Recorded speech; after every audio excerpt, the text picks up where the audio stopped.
Alright, yeah, how's it going, guys? Welcome on into the stream. We're going to be playing Magic Duels today. Let's transition on over and let's get started, shall we? So, before I get into the match, just want to mention the lack of Magic Duels content on the YouTube channel. Complete transparency, I'm really not having fun recording just normal Magic Duels videos anymore. It's actually become like the biggest chore of my entire day, so I'm probably going to stop doing Magic Duels specifically until Arena comes out, but instead I'm going to try do 2 Magic streams a week if I can manage that, because I actually don't mind streaming Magic Duels. It's just the recording side of it. I don't know why, but yeah, pumping out a new deck, playtesting it, recording it, doing deck techs for essentially stale cards is, yeah, it's a bit too much for me at the moment. I just can't be arsed. So, transparency aside, that's why you haven't seen much Magic Duels stuff recently, but I've been building arena decks instead, so that's the thing. I've got a few ideas anyway going around.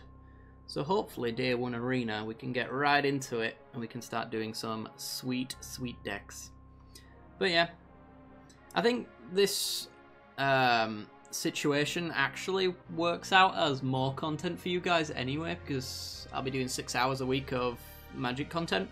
It's just it'll be into 2 videos in a nice, lovely sesh where I can chat to all of you guys and have a lot of fun. Right, let's do some things. Nope. And yes, let's do this one. We're on the draw, so we also get something on top of this, but we get a Storm Chaser Mage on turn 2, which is pretty great. I keep saying Delirium and it never is, but now I'm looking at this. Is this Delirium? It may very well be. Alright. Fumarole and go.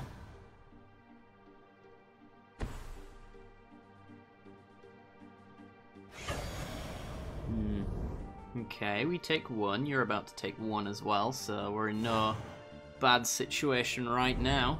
Does he have a grapple with the past? Evolutionary leap. Okay.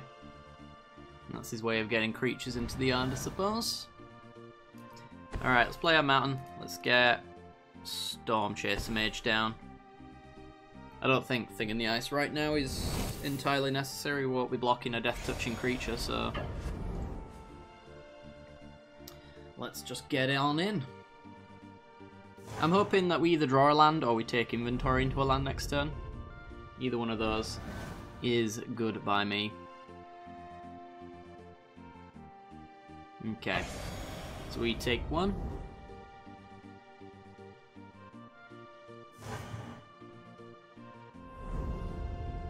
And he passes. Okay. Land? Not a land. Take inventory? Land? Come on, don't screw me now. Don't do this. Oh, you're doing this. Alright, well, hit you for 2. It's not the end of the world. I mean, we can do a fair bit on 2 mana. It's just I'd rather be at about 4 or 5. So that we can do everything.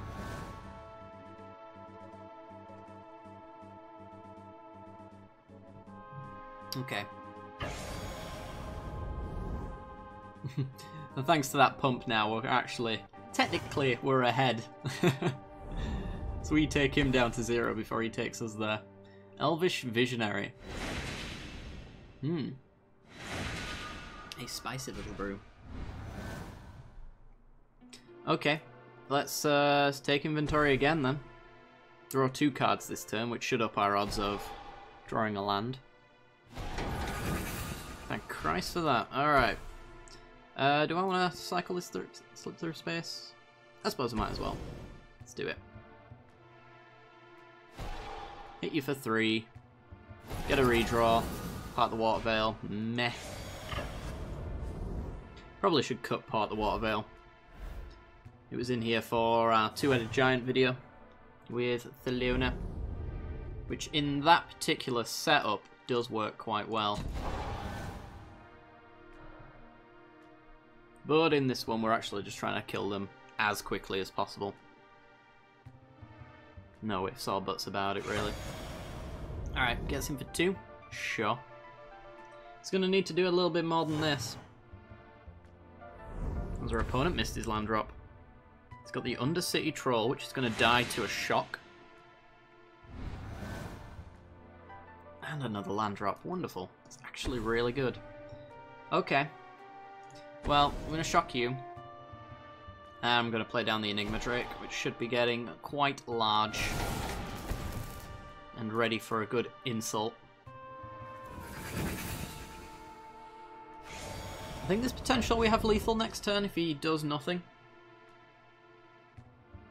Because we insult up to 6, which means you're hitting for 12.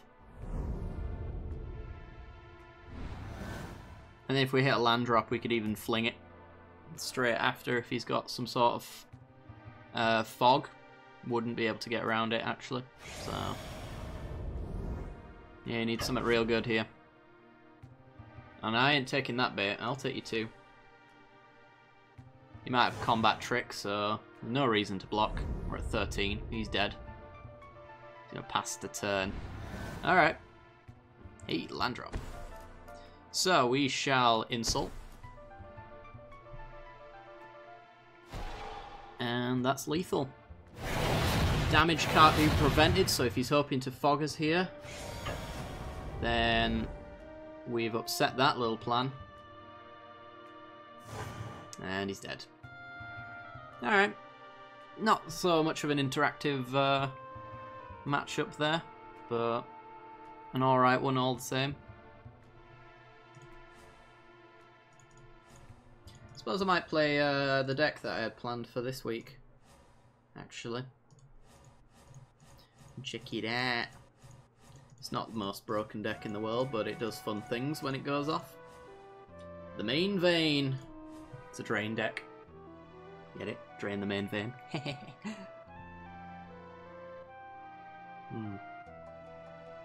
You guys really missed my terrible joke names for my decks, so I thought I'd bring one back.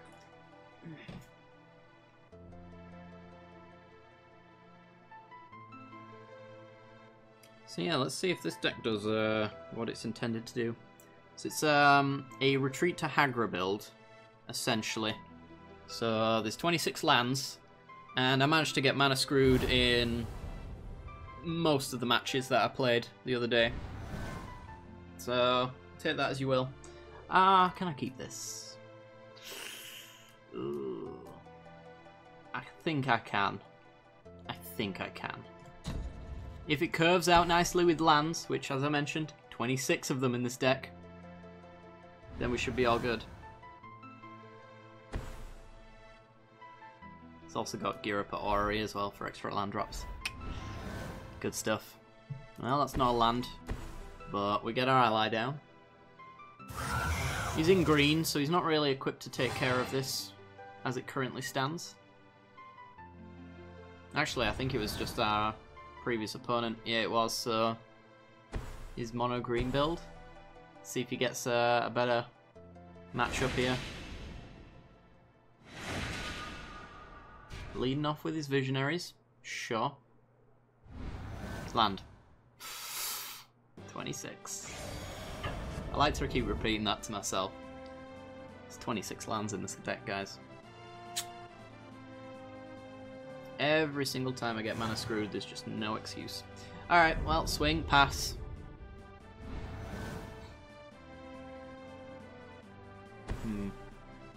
Opponent hits his land drop. And just going to swing for 1 here. Alright, back down to our starting life total. Today's soundtrack, by the way, is brought to you by Final Fantasy VI.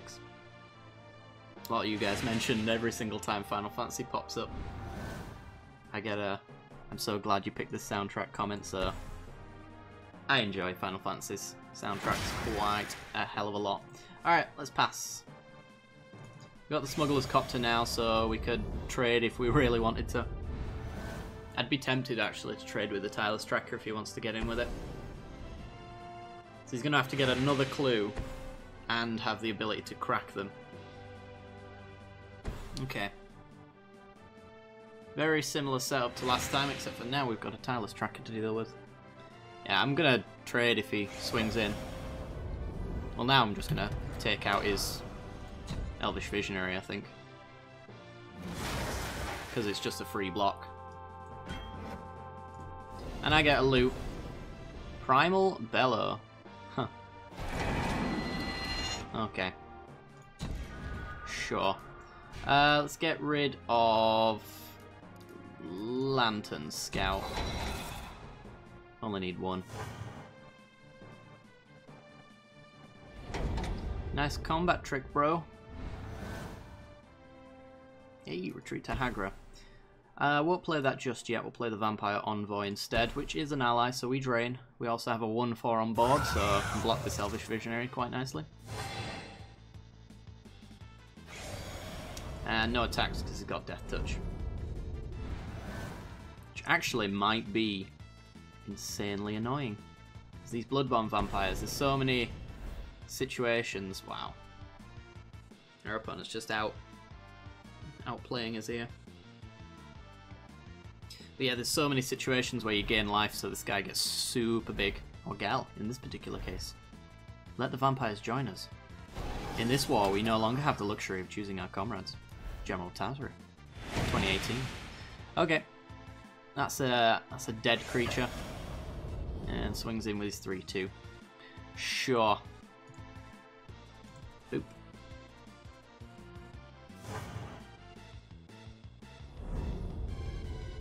Land? Yeah, that'll do. Alright, retreat to Agra then. And we will shamble on in. Let's get our drain going. The drain alone, I think, should help us stop all of this damage that we're taking. So every land drop gains us a life now. Once we get the retreat to Emeria down as well, it'll gain us a 1/1 so we can block. No blocks here. And no amount of Primal Bellows except for on this guy is really going to make a difference. Reclamation Sage. Never mind. The game is over. Our opponent has RNGesus on his side. And we have terrible draws on ours. Woo! Okay. Let's get a 4/4 down. Yes, I did say 4/4. Combo. We got the victory noise just as I did that. It's a really good sign that this is going to go well.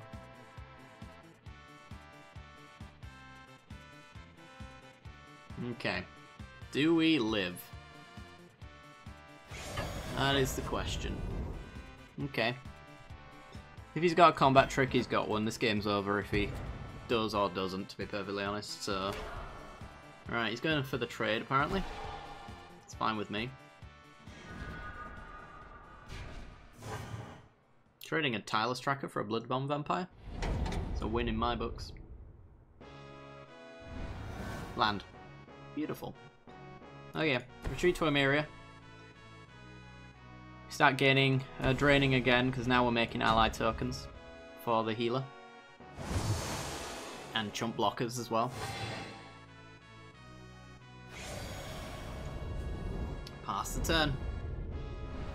Slowest drain of all time.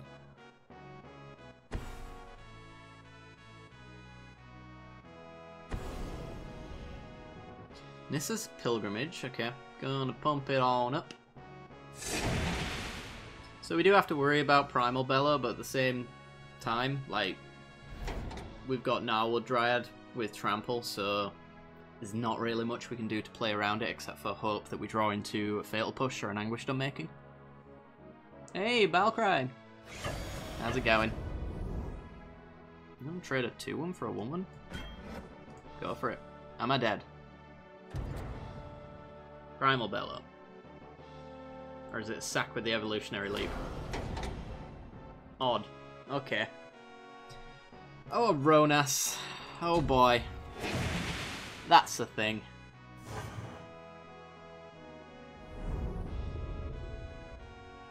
Okay then.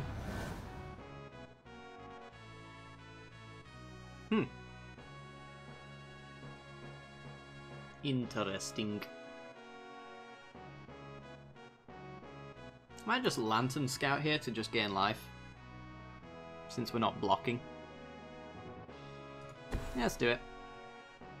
Now we've got 3-2, which I'm happy to trade off with this Narwood Dryad, to be honest. We drain enough as it stands for the lifelink not to be terribly relevant. So he's going to block and sack most likely, which is also fine with me. No, okay. This works for me. So we're on a level playing field as far as life total is concerned, but I do think that we have the better board state. Oh boy. That's an 8-5.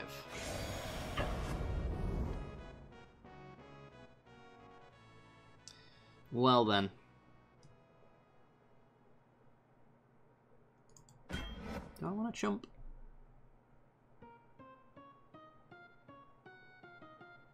Yeah, I think we're on chump terms now.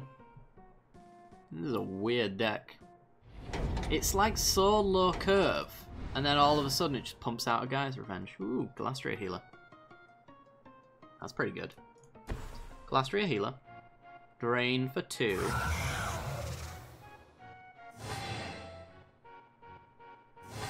Drana's Emissary. Drain for 2.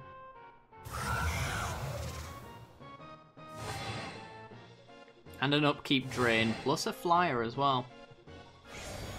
Ain't too bad at all. And suddenly we've got double our opponent's life total.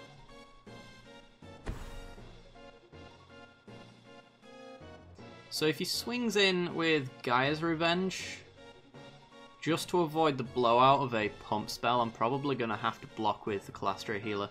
Though we know he does have Ronas in his hand, so he can play 3, pay 3 and give it Trample, so we're not in a good spot, as good as it might look on the board state as it currently stands.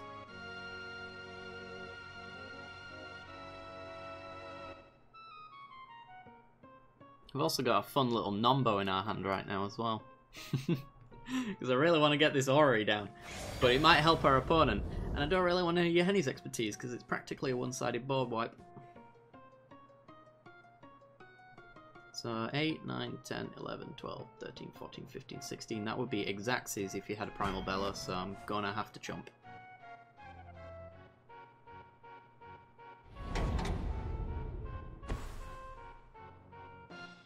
Ah, he's got a Hydra. Of course he does. And then Rogue's Passage comes out of his deck. No, he doesn't run it. That's a mistake. Well, that's a 9/9 flyer.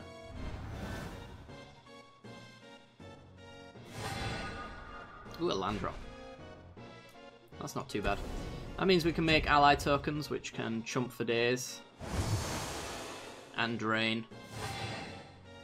And to be honest, I might as well just play the Orrery. I don't think he's holding extra lands in hand. Pass the turn. If we've got this, it's going to be incredibly close.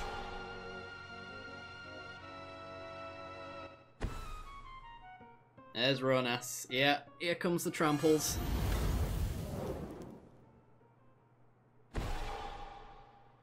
Oof.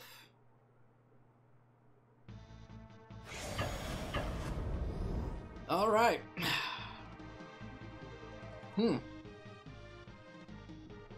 Well, that's real bad. Block. Block. To force him to have to trample it, and then he gives it what? +2 +0? 2, 4. And give it +4. Yeah, we're very dead. Okay. Goodbye, board state.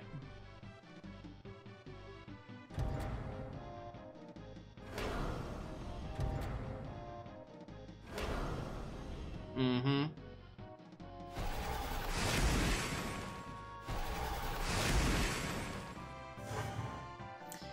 Woo! All the way down to exactly 0. Oh boy. Yeah, I think the Hydra is maybe exactly what won it for him. I don't know. So that stopped us from getting in for our 2, which we would have happily gone in for. He wouldn't have had exactly the amount of damage he needed by a long shot. And then we should have been able to drain him for the rest. Well. Whatever. This deck's bad. It's a bad deck. I don't deny it. What should we play after this? Let's go with... Let's do a control match. Let's do it.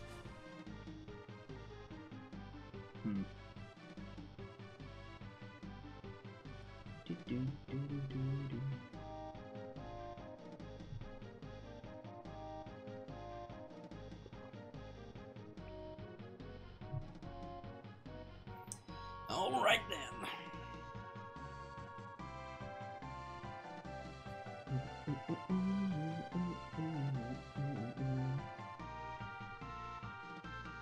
Waiting for players to join the match, you better do. And it's a new player. Yay!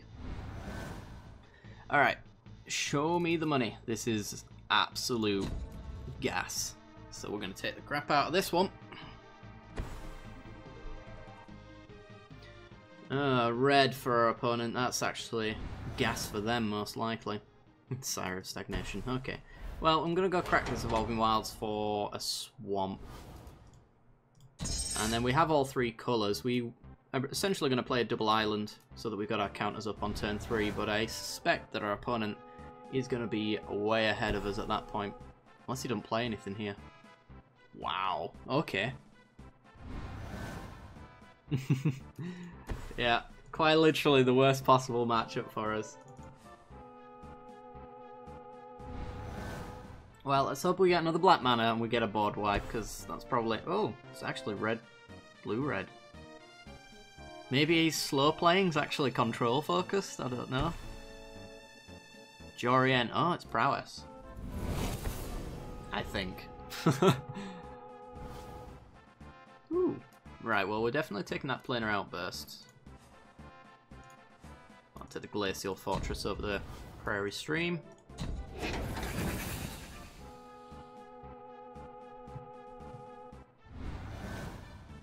Okay. No sense in showing him the white just yet, so we'll just hold up counters. Should be noted, this is a cast trigger, so we're not stopping that extra draw here, unfortunately, but we can stop whatever it is he's got from resolving.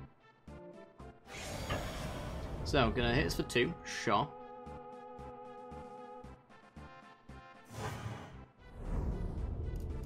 Counter ready? Yep, absolutely never in a million years. Goodbye, Fevered Visions, forever. Alright, time to play down the plains. Pass the turn.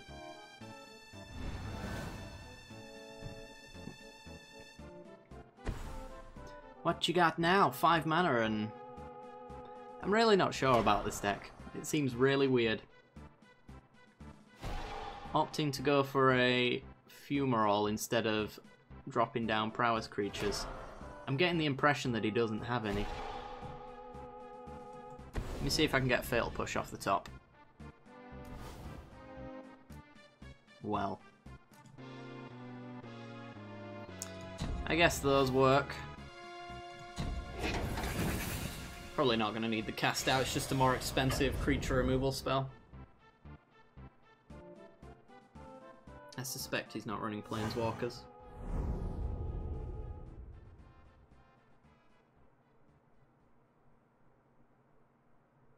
We're in a horrible spot. He's pausing while he's fully tapped out. Okay. So I'm probably just going to Declaration in Stone the Jorien so that we can hold up a counter spell. Because if I Oath of Liliana, which is the better removal spell in the current situation, if you discount the mana, then I can't counter. So let him have his 1 card draw.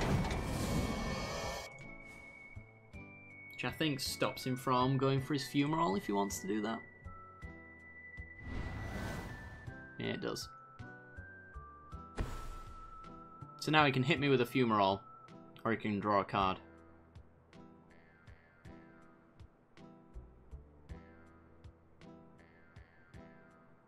Or he could just pass the turn? That has to be literally the worst thing you could do. Unless he's got counters. Do we wonder? Let's wonder if he's got counters. I'm just going to play the Sire anyway. It's probably not going to work for us anyway. He's got enough mana to never need to play another land, so... But if it does resolve, it's a blocker for his Fumarole. I'm going to crack the clue. Okay. It's a blocker for his Fumarole, and also... keeps him on double blue. It wouldn't be ideal for him to spend his entire turn getting in with it. We'll see. It's a 5/7 that's resolved, so...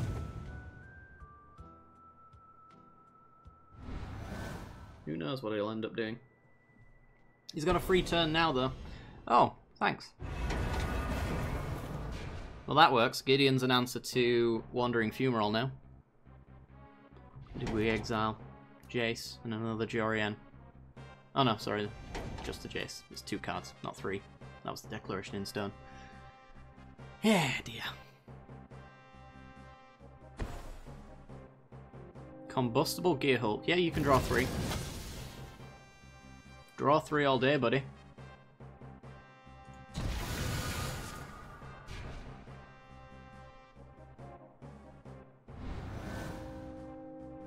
Let's see how useful your Gear Hulk ends up being when I just decide it can't deal combat damage. Is that what I want to do? Or do I want to Oath? Probably want to Oath first, actually, because then Gideon coming down gets me a zombie. Yeah. And I can hold up a counter this way as well, which is perfectly fine.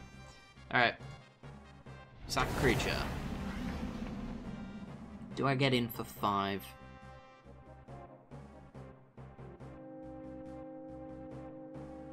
I'm just wondering if he runs Burn in here. I think I can get him for 5. If he wants to spend his turn hitting us for 4, he can do that.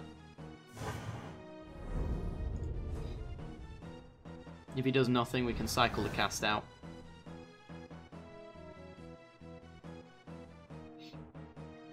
You're going to play me another land so I can draw more cards?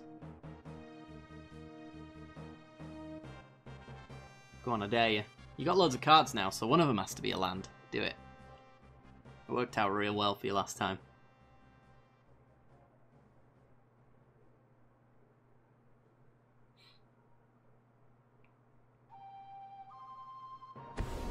Imprison in the Moon.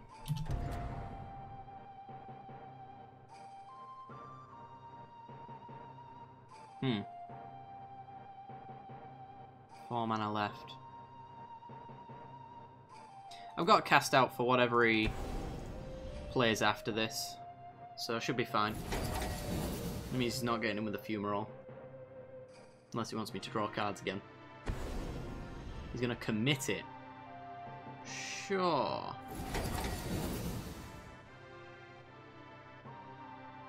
Works for me. Alright, time to get Gideon down then. Land drop for us. Gideon. Tick up Gideon on the Wandering Fumarole. Cannot deal damage to us anymore, and we get a zombie. So, best threat in the world on board right now.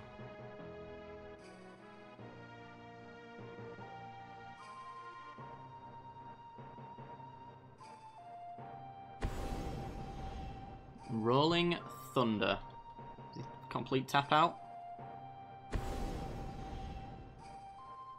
Go on, completely tap out for me. Undecided. I'm guessing he's got other players then if he's going back on that repeatedly. Collective Defiance instead.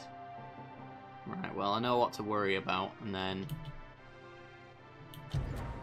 I know to counter this. So you can Rolling Thunder me for 1. brain in the jar. Yes.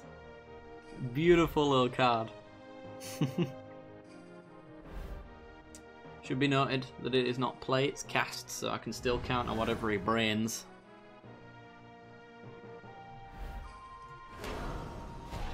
Keep that fumarole in check. And start whacking him.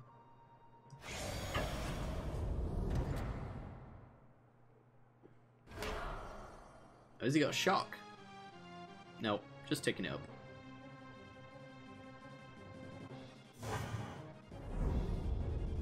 So I don't sire here because I know I need to save this cast out for the scatter for the Rolling Thunder. Now I got the cast out for the brain in the jar if it ever matters. Hey, go blue. Welcome on in. Thanks for the host, buddy. Right, let's get out of the shaft after that. Get wrecked. Gonna thunder me for one? No. It's probably time to get rid of that brain in the jar. It never does fair things. And then we'll just start actually hitting him with Gideon, I think, here. He gets one free hit on Gideon if we want to do it. Brain in the jar. Doing a lot of pausing. Okay, you get to play a 2-drop. It's a telling time, sure.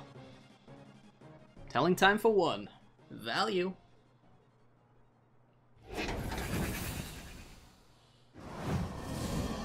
I could do with some card draw, to be honest. It's not card draw, is it? Let's be honest, Magic. There's no card draw about it. Do I actually want to get in with this Gideon? I'm out of counters now, so that Rolling Thunder, it's pretty bad. So I guess I do.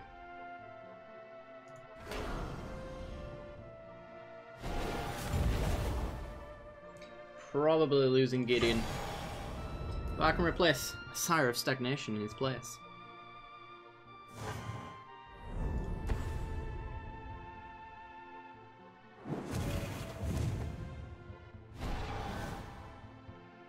And now Rolling Thunder's not really an option for him because he can't. I'm pretty sure he can't kill enough for us to not present lethal. So you have to do it for 7. 1, 2, 3, 4, 5, 6. Land drop. Draw me cards. And that would be to kill the Sire and Gideon here, which would give him a turn. Instead he's going to Jace, bounce.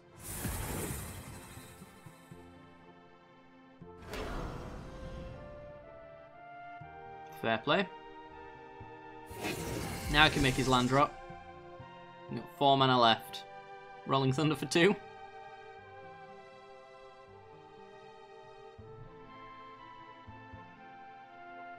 Just wanted to draw cards, opponent. Not too much to ask for. Oh, that's nice. I might opt into doing that, actually. Well, that's pretty good.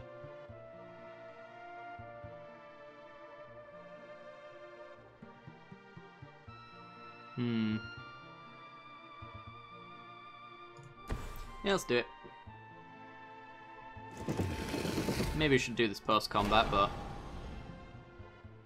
I'm impatient. What can I say? Wow, land. Wonderful. Alright, and then let's gidge in.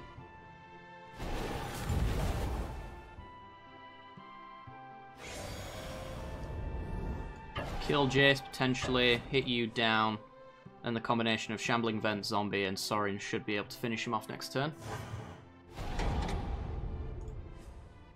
And we get a zombie. For the blocks. You're on 5. Can you answer this? We know you got your Rolling Thunder. It's not lethal. Baral changes nothing. You can do it for 7, so you can kill Sorin and you can kill a zombie. And then Shambling Vent, Gideon, and the other zombies lethal. No, it's not actually, it should be on 1. But still. It's bad enough. Doing it for 4. How many times has he cast that Rolling Thunder and cancelled? I'm going into double digits at this point. He just can't make his mind up. Rolling Thunder for the 15th time. 7. So Sorin and a zombie. Nope. Going back on it again. Rolling Thunder, 16th time. He's doing it for 4 again. Alright. 2 zombie tokens. Sure. Could just be dead to a top deck on Sorin though.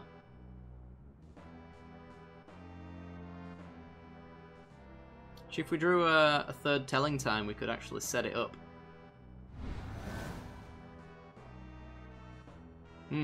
Glimmer. Alright. I suppose we'll Glimmer first. Yes? Hang on.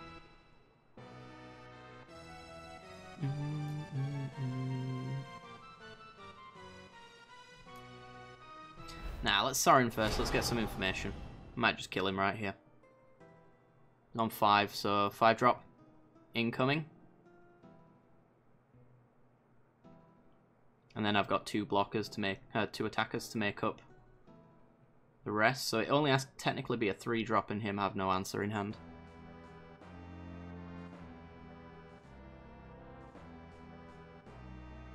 Really, really looking hard at that revealed card. So that either means I've won, or he's just slow rolling. Of course he's slow rolling. I can Glimmer here and I can still Shambling Vent, so I probably should. Oh, telling time.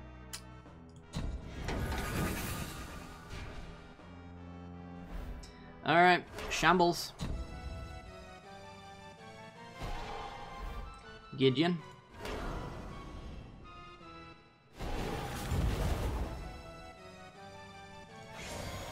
And swing. Goes down to 3. And then we use this telling time next turn to make sure that Sorin gets that lethal hit in. Really? Why? Fair enough.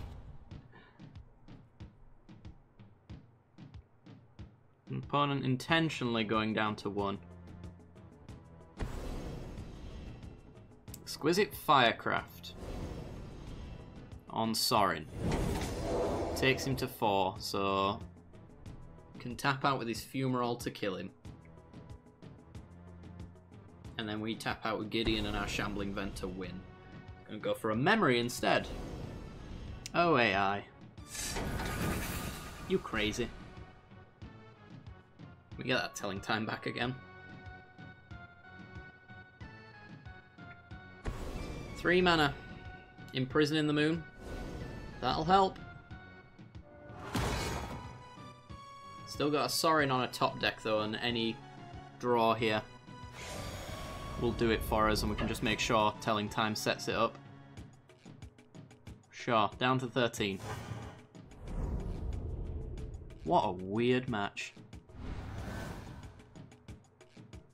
Okay, so look at the top 3. Put 1 into hand, 1 on top, which we'll then draw with Sorin.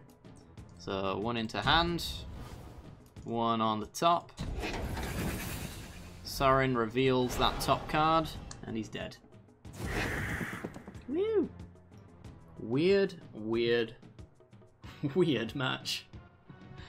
Oh dear. Alright. Let's go back. What are we playing now? If anyone wants to play with or against me, by the way, let me know. And I shall challenge you. Let's play cartouches. I like cartouches. Might get onto some deck building as well. There's a deck list, or a deck at the that I created last night that I didn't finish off, so we might do that. It's a pretty interesting idea, I'd say, at the very least.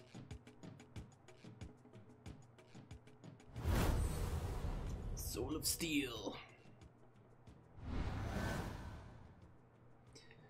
Alrighty then. Yeah? Sure. Why not? Got no trials, but it's got Blessed Spirit, so I can fly right over the top, potentially. Attach these cartouches to them and make them stupidly good. I also don't have blue mana. Would love that.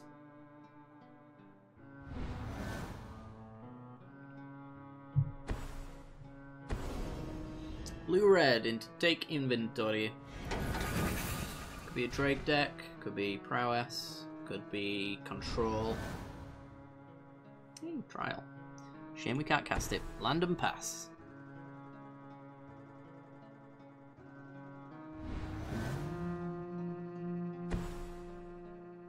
Sulphur falls for our opponent into... Ew. Disgust is what he's just drawn into. Well, if we can keep Blessed Spirits alive, and if we can attach the cartouche to it, we'll have a life-linking flyer. Could also Nissa, but then he points that's there, so not going to be doing that. I'd rather take 2 life than lose a Nissa at this stage. Alright, we draw an extra card, we take 2 damage. And there's our blue mana. We do have the basics for it to come into play untapped, which is nice. So, can our opponent remove the Blessed Spirits or present... it's tutelage. Why didn't I think it was tutelage? Welp. Can we race this? Life no longer matters, but I suppose it's better than nothing. Ooh, a cast out. That works for me, actually. Let's just cast it out. We get a pump for the Blessed Spirits, similar to the cartouches. Get rid of the tutelage. And swing. GG. We'll have to see. If he's got another one, then probably. Yenny's expertise. Dead card. Actually, so dead. If we can get the spirits out of burn range and he's not playing bounce, then we might actually be in a good spot.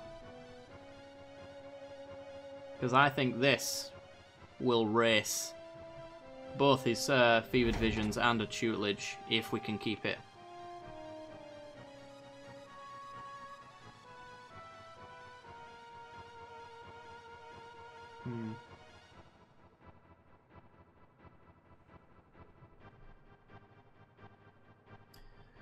So, opponent, well, he hasn't got a tutelage.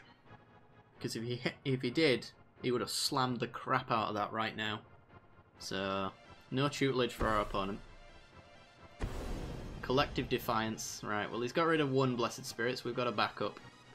Is he going to make me draw? Discard all my hand and then draw more. When you don't have a tutelage, suppose that works. The thing about that play is, though, that now I have a Woodland Wanderer instead. You probably want to be finding your own tutelage, because you've put like 7 cards into my graveyard.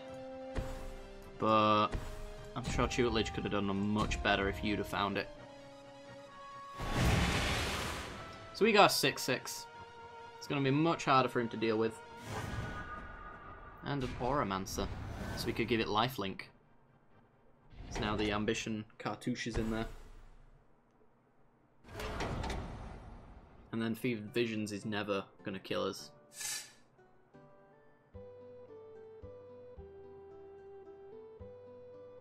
Do you have 6 points of burn? Oh boy. Okay. That's pretty brutal. And he's got a tap. Okay. If he's running tap, he's not running bounce.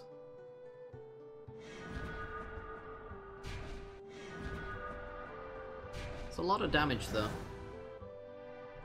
Trial of Knowledge is dead. Okay, so I'm just going to Trial of Strength. Get a 4-2.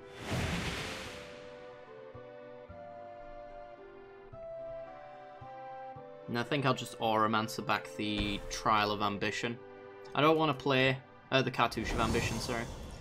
I don't want to play the Cartouche right now because it'll bounce the Trial. We might need to be a little bit more empty-handed. We're going to have to really think about our order of plays here. Since we're now on 7. Discard the draw one. Don't need it. Don't want it. Does he have another Grip of the Royal? He's got a Radiant Flames. For 2. Convenient. Okay. Does he have a 4 damage burn spell? Collective Defiance is that 4 damage burn spell. He can do his Mill Frenzy thing again if he wants.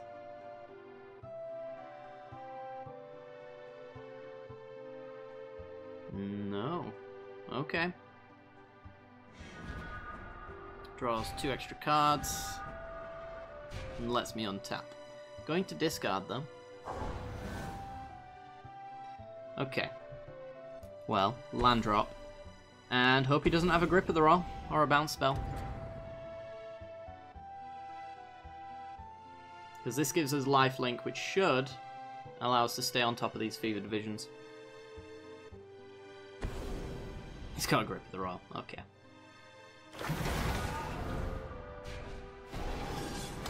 And no counters anywhere.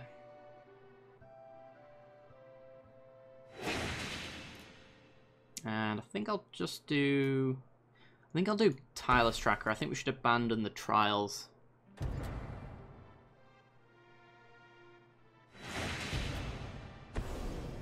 Galvanic Bombardment. Wow, this guy's got everything. You wouldn't even think this guy was trying to mill me. Alright, we're down to 3. We died to a burn spell. Oh, yeah! Cowabungie, welcome on in. Thanks for the following, dude.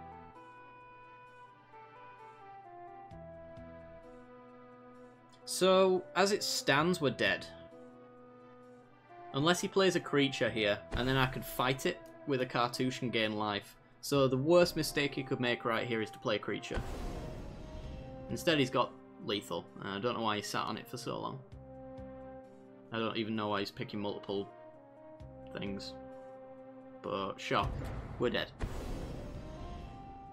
Then he's gonna bombard me. Sure.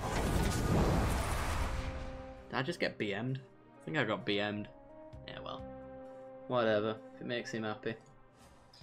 Well, that was a shame. Meh.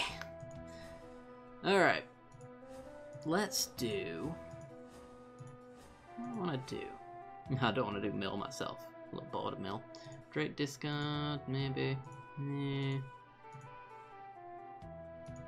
Bird of my own. Control. We just did control. Let's do Artifact and Merge. It's been a while.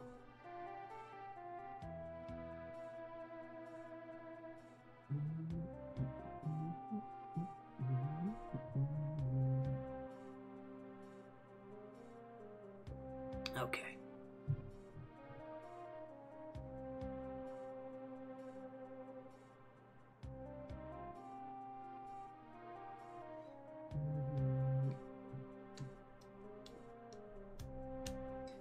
So let's see if we can durdle to victory.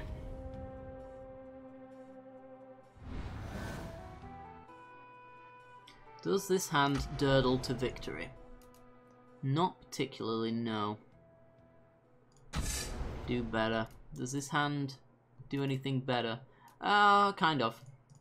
We're on the draw. We've got a lot of 3-drops, but they're the kind of 3-drops we want to see. And it looks like we're up against Simic Ramp. Usually the case. Ruins, eh? Well, play the tap land, I guess.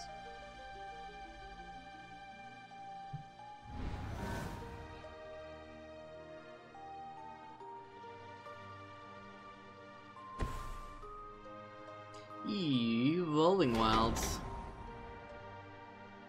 Third colour? Or are we definitely Simic? Third colour. Oh. Well, it's Bant. It's not necessarily the boogeyman right now. Play the island. We'll pass. Pretend we have Sensor. Everybody's worst nightmare. Oh my god. I think we all know what this deck is.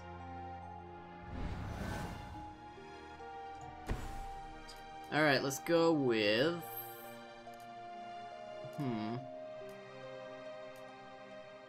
Probably the Enthusiast. Let's go wide. Create some servos. Pass the turn. He's going to play a land and he's going to play a Planeswalker.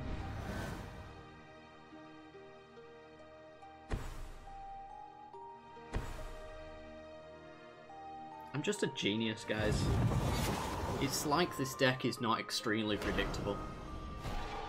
Sure, shoot a servo.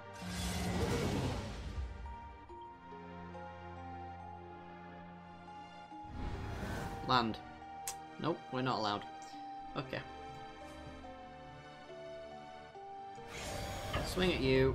He's going to play a land and he's going to play a Planeswalker.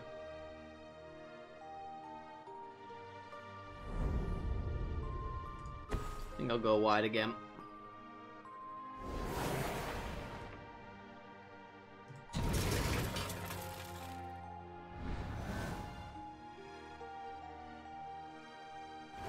So, tick up, kill a servo, sure. Plays a land, plays a Planeswalker.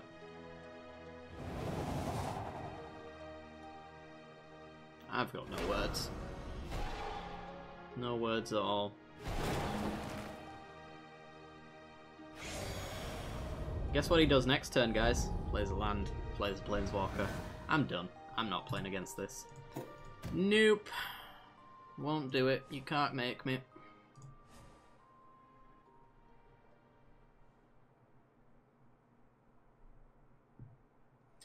Let's go again.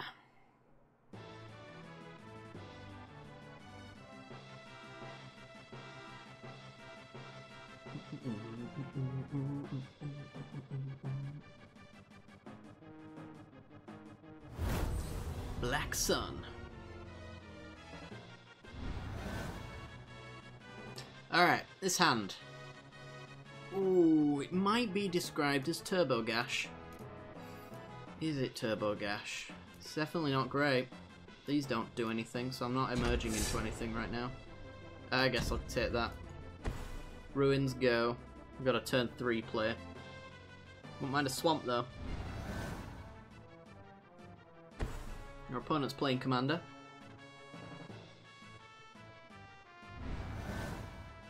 Hey, thank you, game. Appreciate that.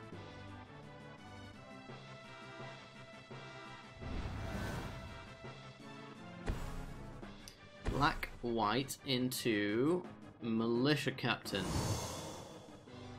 Okay. Playing a creature-focused deck that's bigger than mine. Interesting. Right, well we're going to go with the Enthusiast for emerge value. Make some servos. So we can emerge the Enthusiast for the 3 mana and keep the power on the board that way. And I get to look at his hand and steal some stuff, which I'm betting I can probably hit 2 things with it. One would hope. 3 or less or 4 or greater. Gotta remember that. Oath of Liliana. Okay. Goodbye, servo. Hit me for 2, sure. I will take it.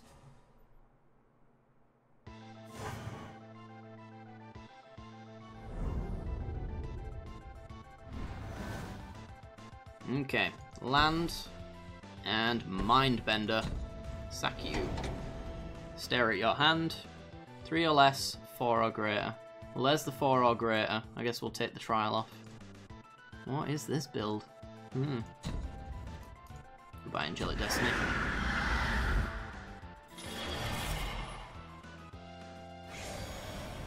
Swing for one. So he's got one more trial in hand that we'll just use the servo for. It's not too bad.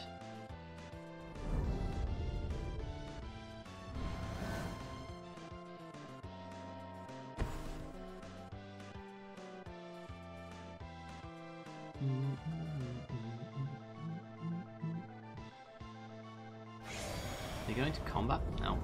Skipping the turn. Why? Why would you skip that turn? Because you're an interesting individual? Could be it.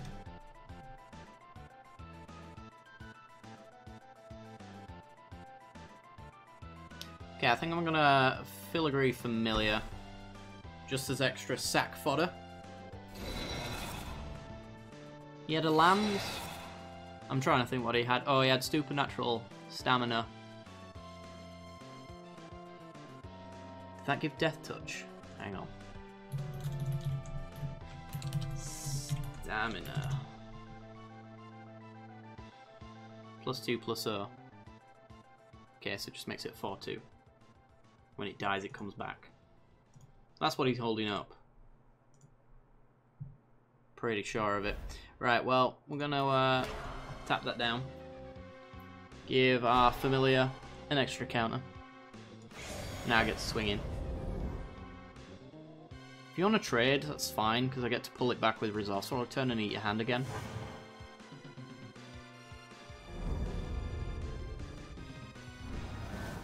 I just need to maintain a board state that stops him from sacking useful things. So keeping the servo around, keeping the Familiar around, which draws a card when it dies, so we kind of want to do that.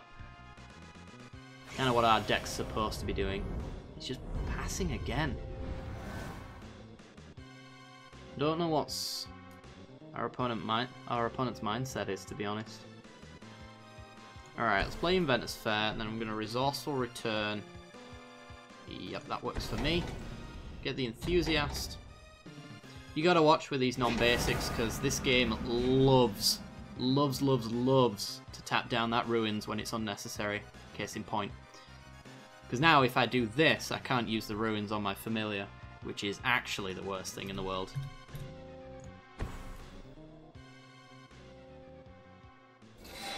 Let's hope Magic Arena gets that right. Swing, and honestly, swing. If you want to trade, it's fine. You can start doing normal things once you've got that stamina out your hand. Sure. Completely fine by me. Because now you're at 9. It comes back. It's tapped. Stick a counter on my Familiar. And I draw a card. Which is more mana. Definitely what I wanted. Sarcasm for the record. What?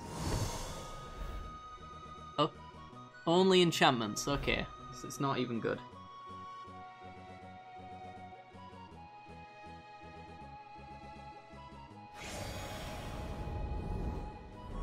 I'm so confused by this deck. I just don't get it at all. Okay.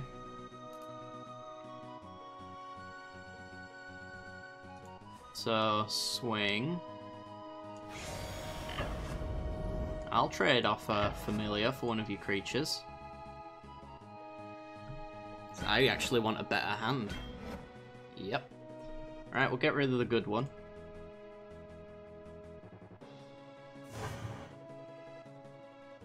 And he's at 4.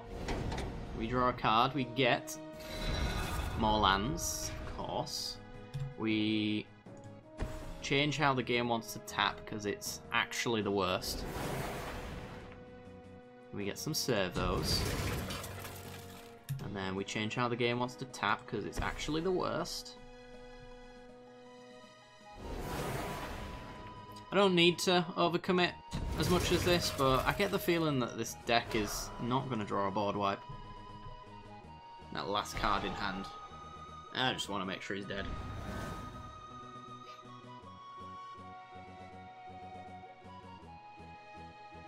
And our deck loves graveyard recursion as well, so I mean... Noxious Gearhulk, sure. So our opponent's got good cards. Okay. He's at 9. Doesn't swing. We draw. A never. That's pretty good. Kill the Gearhulk.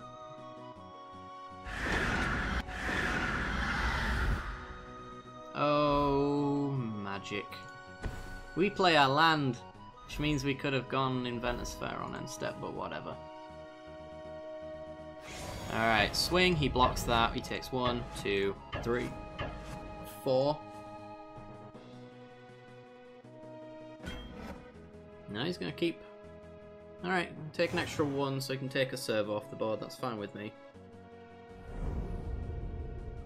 And we'll just exile the Gearhulk out of his graveyard. Make sure there's no life gain coming from that. And get a zombie.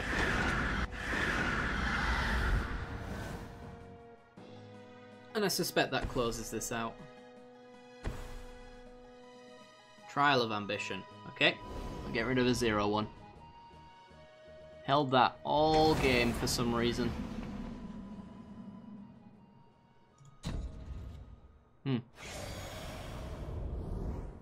AI decides it's not worth swinging. We gain 1 life. Could get our resourceful return back so we can start drawing cards every single turn. Don't need to though. Completely unnecessary. And we have the victory. Yeah, I'm not sure what our opponent was doing there, to be honest. It's a weird little build. But whatever. Weird little builds is how I roll. Right. Let's have a look, see. You know what, I guess we could do a little bit of deck building. So, I've been working, I say I've been working. I've got this idea in my head. Which I want to make a reality. Well, my thoughts on Magic Arena, it's awesome, for a start. Yeah, it's really good. I can't wait to play it. I'm so looking forward to it. But yeah, once I can get my hands on it, I've been building a lot of decks outside of Arena, waiting for the new build to come along. So, anyway, we're playing Cultivator of Blades. This is the deck. We're building around this card, so we're essentially going for a swarm strategy. And we're running a lot of 3-drops as well, so that we can run Eldritch Evolution, which basically means we run 4 copies of Cultivator of Blades. So I'm using a lot of cards that generate extra creatures on top of their current bodies, so everything tends to give us extra stuff. That's the hope anyway, but as you can see, I didn't finish it off. We're going to do that now. But yeah, there's not really...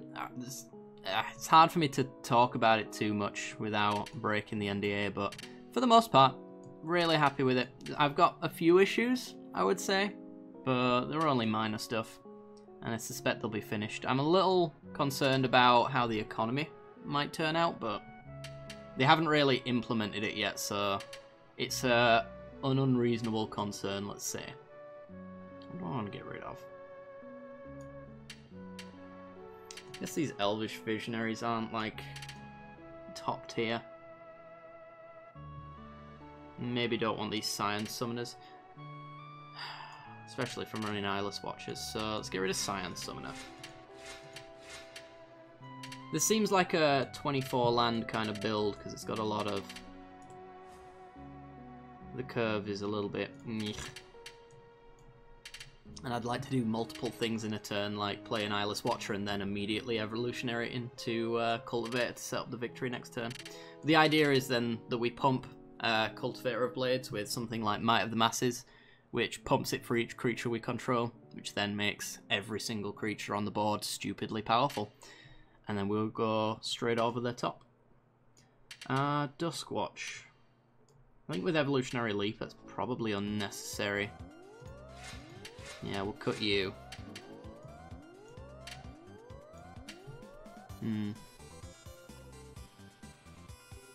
So we've got Mysteries, and then we've got the combo with Evolutionary Leap to sack and get clues, and then the clues get us tokens, so we keep cycling through our deck, while at the same time replacing all of our creatures with little tokens. It's the idea, at least. Let's see. 3 more cards to go, because I'm a meme individual. Let's go 23 lands. We'll see if it ends up being too bad. I don't think we need Green Warden, actually. Since we got the backup Cultivator, it's not the end of the world if he dies.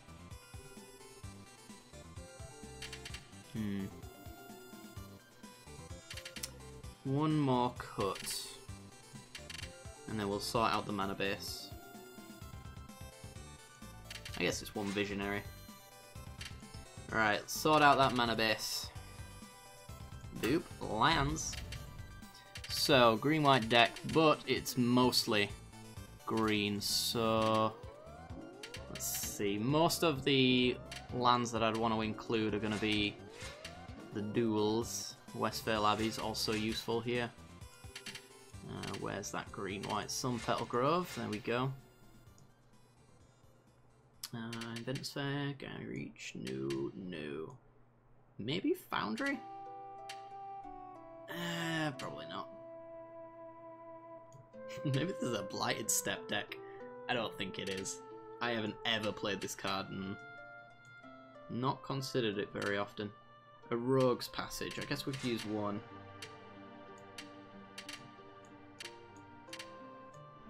What landscape? Evolving Wilds. 1s and 2 drops. So we could go with a few Evolving Wilds. There's no Revolt triggers that we have to worry about. I think I'd rather rely on untapped white sources, to be honest, because we got 7 white cards in the deck, and they're 5 drops, 4 drops, and 4 drops, so there's only 1 2-drop white card in the entire deck.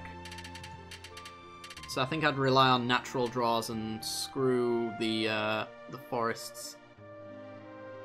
And just go with the forest, should I say. I was going to say skew the forest, not screw them. But screw the forests. Whatever.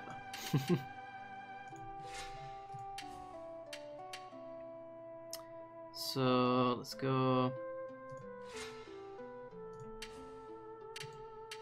19, 20, 21, 22, 23. I think that might be the right skew. Let's try it out. Let's see what this deck can do. Probably not very much. It seemed like a fun, very janky little build that I wouldn't mind refining. There's a Cultivator of Blades deck in Standard that I've got planned out as well, so that should be real fun. Which is kind of the reason why I'm playing this one right now. It inspired me. Because it wasn't at all impossible.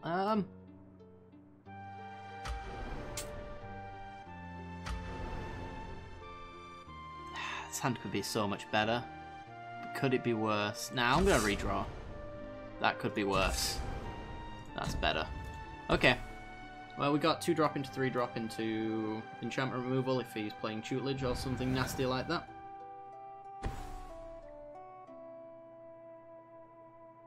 Okay. Green, a black. Well, double green. So we've got our Nissa on turn 3, which is real nice. I wouldn't have minded the white source so we could get the SRAM's expertise online.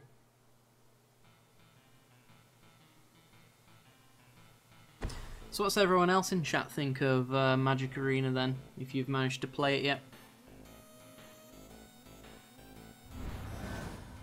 What's everybody playing?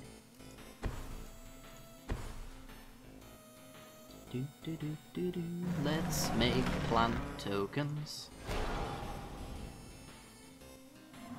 Little harmless plant tokens that I'm hoping are going to be 15-15s by the end of this match. Hey, Terra Henk. I'm doing pretty good, thanks for asking. How about yourself?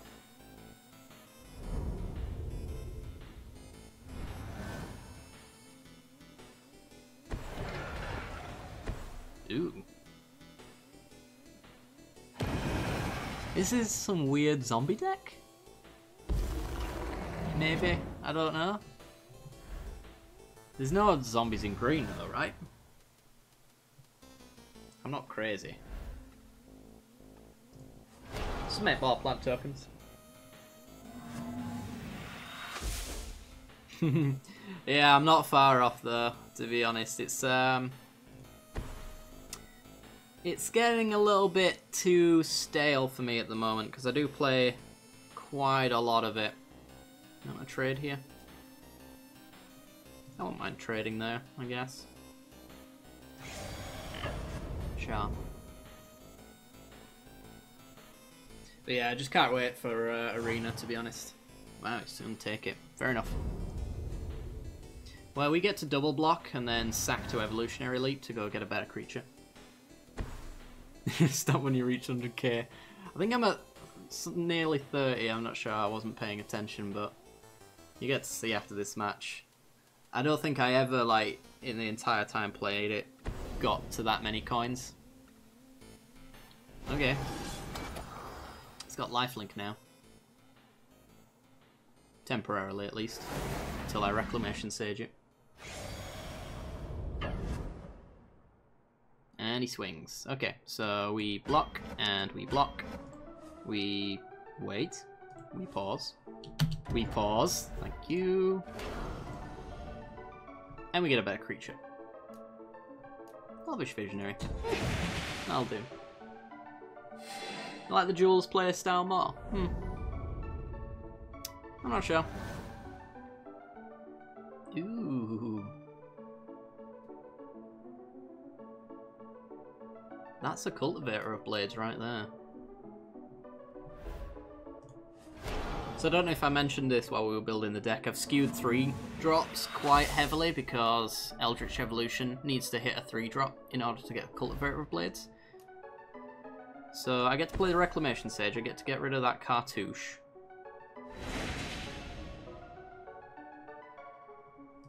Absolutely.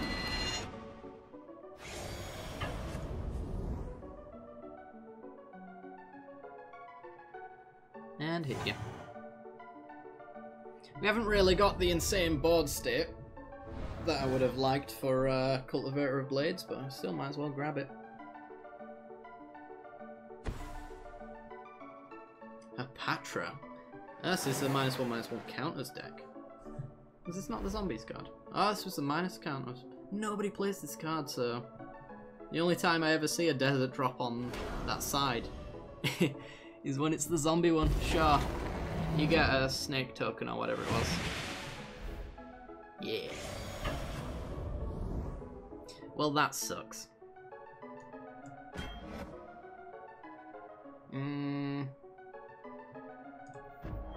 Involves me losing my Sylvan Advocate. I'll just hit 3 for now.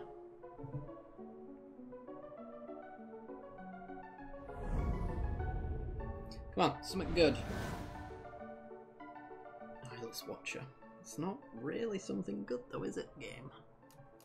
Not really at all. Right, Elvish Visionary.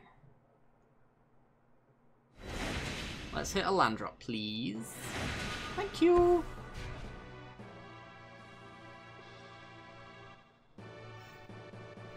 Do I minus in order to make decent blockers for this Plague Belcher, which is very annoying, I might add. But then again, I could double block there all the same and just make a plant token. And then if he has a blowout of some sort, I've got the Evolutionary Leap to just sack them all away.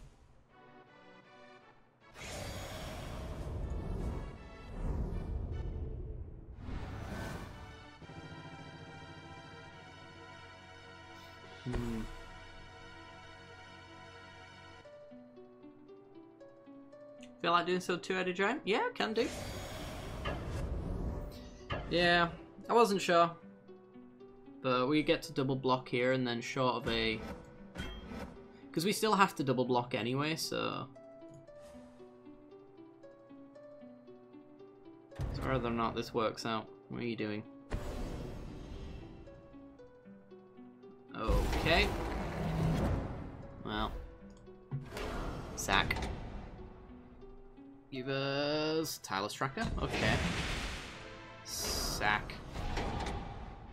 It doesn't die. We get an Elvish Visionary. And we take 2.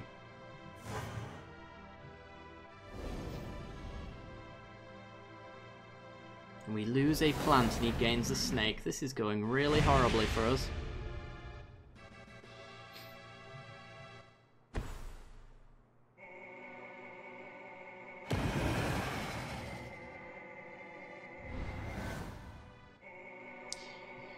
Ew.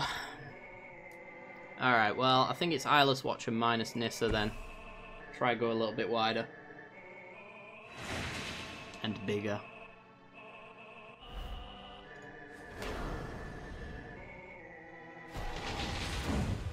Yeah. And skip attack. And maybe we can Eldritch Evolution our Eyeless Watcher and get the Cultivator in. Trial of Ambition. Oh my god, he's got everything. Ah, goodbye plant token. Wow. Just wow.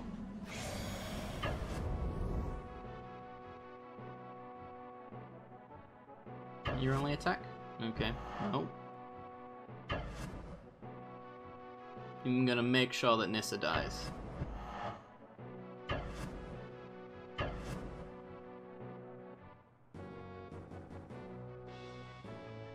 Is that your final answer? The problem is with Cultivator of Blades is the fact that these are death-touching little evil things. Alright, well. Block there, I lose it, so lose one of my creatures. It ain't happening.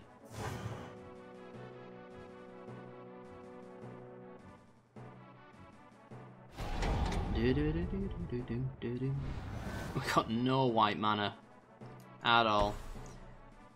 Maybe we want to actually skew planes a little bit more then. I might have been a little bit too greedy on the distribution there.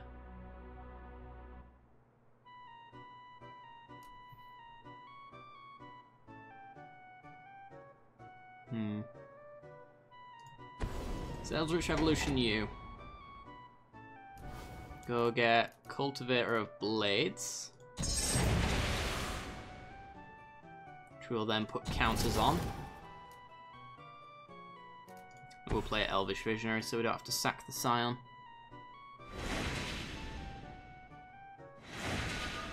Another Anointed Procession. Well, planes into planes is pretty sweet. But do we live long enough for that to actually be sweet? I suspect not.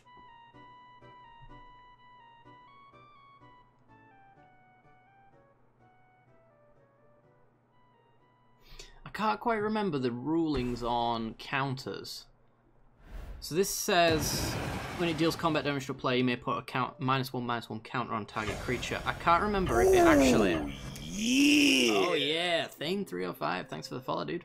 I can't quite remember if the removal of a counter, which is what -1/-1 counters do nowadays, if that's... I should probably kill this. If that counts as actually placing one. Because it now removes them instead of adding them. It'll do that.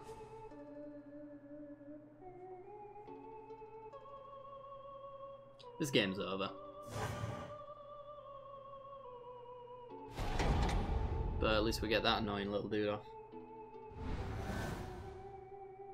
Might of the Masses. Woohoo! Oh, the most useful card right now.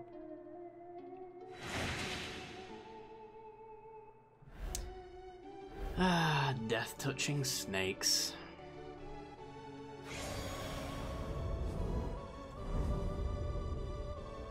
So it does count. Okay.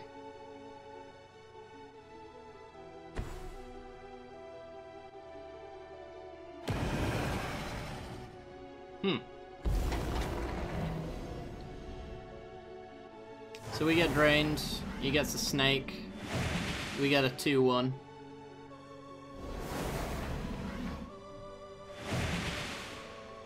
All the snakes in the world.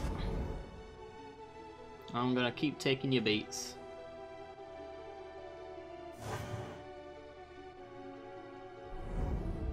And being real sad about it.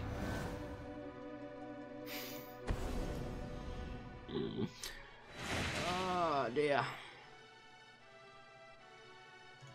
Well, let's do that, then let's crack a clue.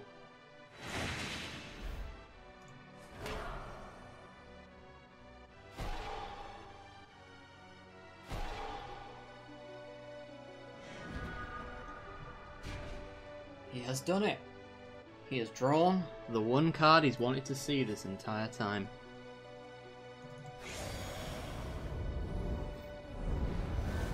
So we're going to lose this, but before we lose this, I'm going to Alpha Strike them and show you exactly what the deck was trying to do before it failed miserably. Exemplar of Strength, okay. May not get that chance. So he kills his little festering zombie dude, who then puts a counter on something. I feel like you should be putting them on the cultivator.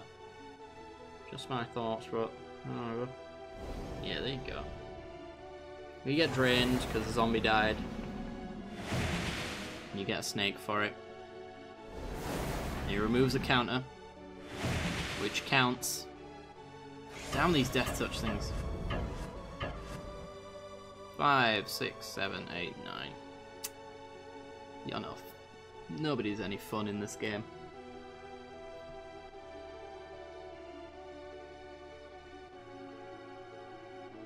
Depending on the ordering, if I double block this, which I'm gonna do, because why not? If he orders it like that though, I might have the masses. Which I was hoping to put on the Cultivator of Blades, but I get to take that bad boy off of him and keep a Tireless Trackers.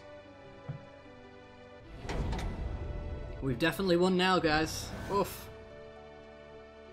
No more mysteries.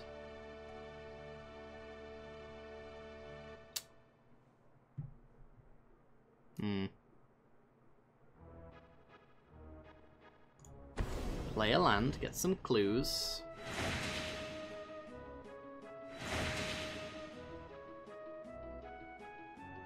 And we can play the Overworld Mysteries and the Anointed Procession, and then we're just dead, aren't we? Swing, block, block, block. Yeah, it's it lethal.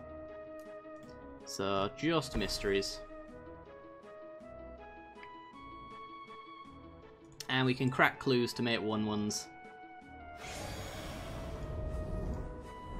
And durdle some more. This deck wasn't supposed to durdle. This is the last thing it was trying to do.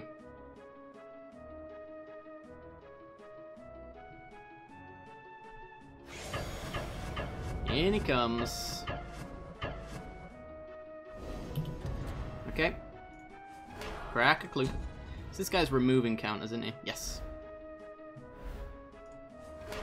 Just gonna crack our clues now. Take some snacks off the board.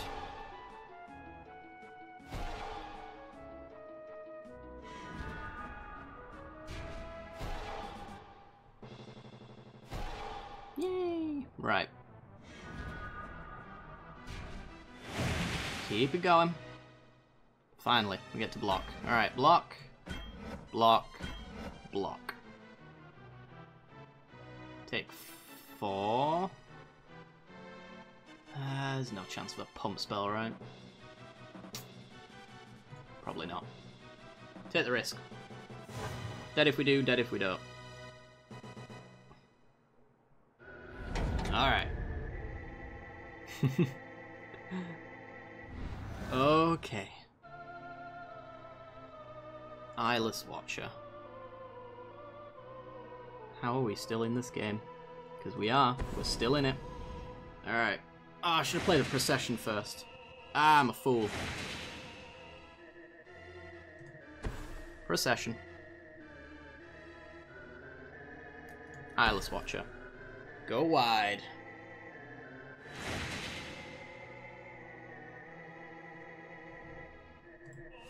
Okay.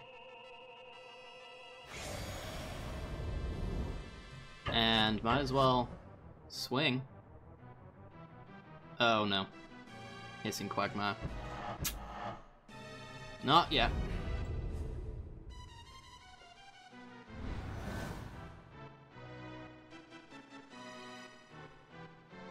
Almost missed that. Decimator Beetle. Okay. Let's put the counter on there. Get some snack. And he gets to go to combat. And we get to start wiping some more snacks off the board. Which I'm more than happy to do.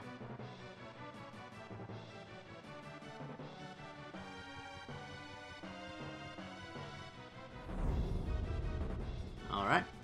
Because if he doesn't have any snakes on the board, then I can just swing like a beast. Alright, so let's procession, because now we're going to do some fun stuff. Now we're going to produce so many 1/1s that he doesn't know how to get through them. Create 2 1/1. Oh, 4 1/1s, sorry. Forgot about that. Doubled and doubled again. Ooh, a land. Let's create double clues. So we got 9 clues now. Casual 9 clues. Let's make some more. 4 more 1/1s. I'm doing it, guys. I'm doing it. Alright. Pass the turn. We're at 1. This guy doesn't do any draining, does he? No. As soon as he finds something that does, though, we're screwed. All I need now is a creature pump spell. Another Might of the Masses to stick on Cultivator of Blades.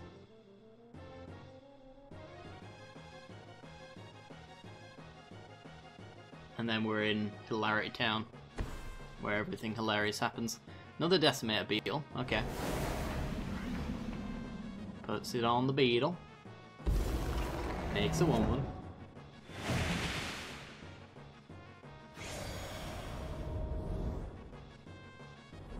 And passes. Do I want to sack to leap? I think I do. I think I might as well. Militia Captain. Yeah, that's pretty good. More lands. Okay, so we get 9 million more clues.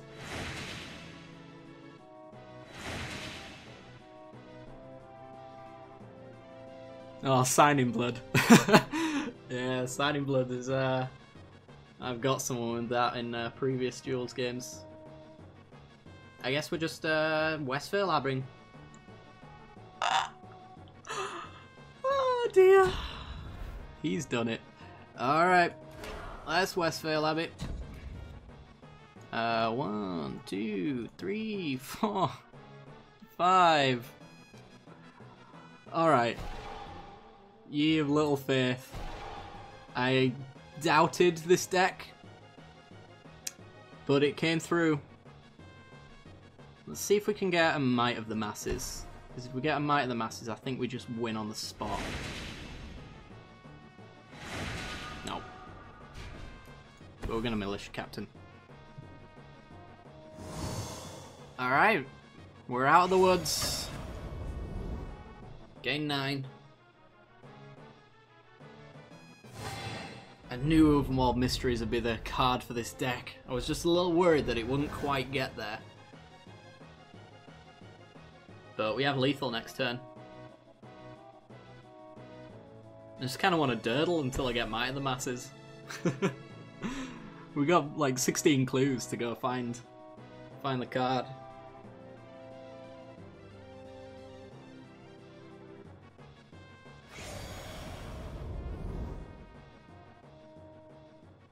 What you got now?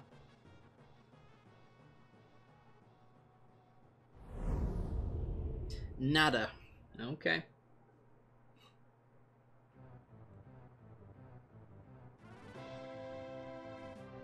So I guess we're cracking clues for 9 years. Flip arm, militia captain. Ovia. Okay. You're pretty good. Crack a clue. Make 4 1-1s.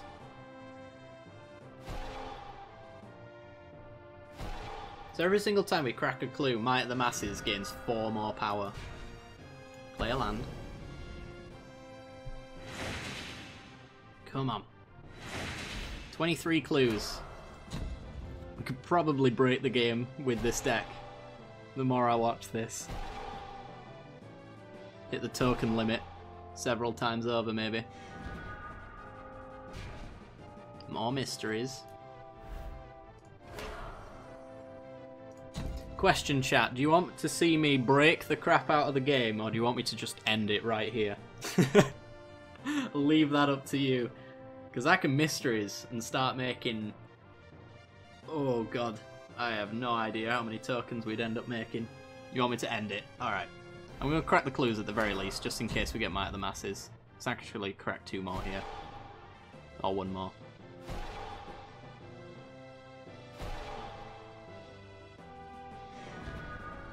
Rogue's Passage. 1 more. Here we go. Come on. 25-25. 1 time. Nah, never mind. Alright, let's go. I suspect that our opponent... Yeah, of course I want to give everything +2/+2. I would have loved to have given it all +27/+27, but... Yeah.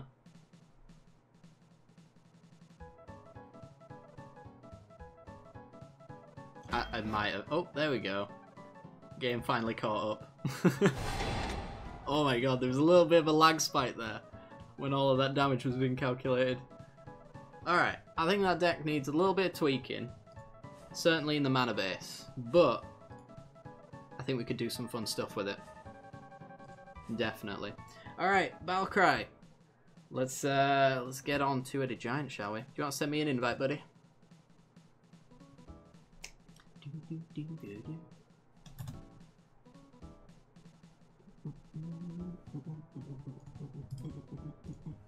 What should we play? Could try that deck out again. In fact, let me just go into... Alright, shall have a look. I'm wondering if Primal Bella is also a thing. I don't know. Probably not worth it. Might of the Masses is probably just better.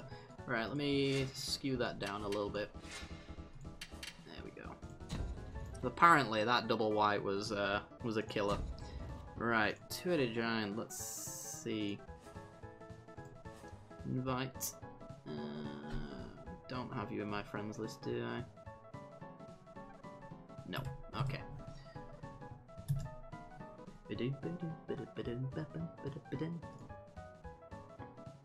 Oh, hello. Accept that friend invite there. Cowabunga, we'll play after this match if you like. Get that in there, let's have a look. There you are, added.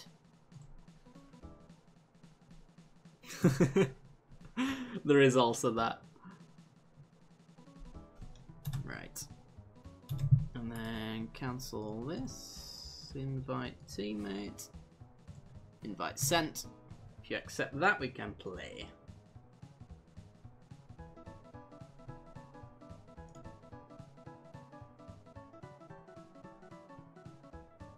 There we are, random opponent. Let's go. This is my homebrew jank. Love it already. Let's see what you've got. I am excited. Oh boy. Right. Pre-combat stretches, because it always helps when you're playing Magic the Gathering Digital Edition, you know. Don't want a bad back or anything like that when you're casting your hardest spells. Because that'd be just the worst.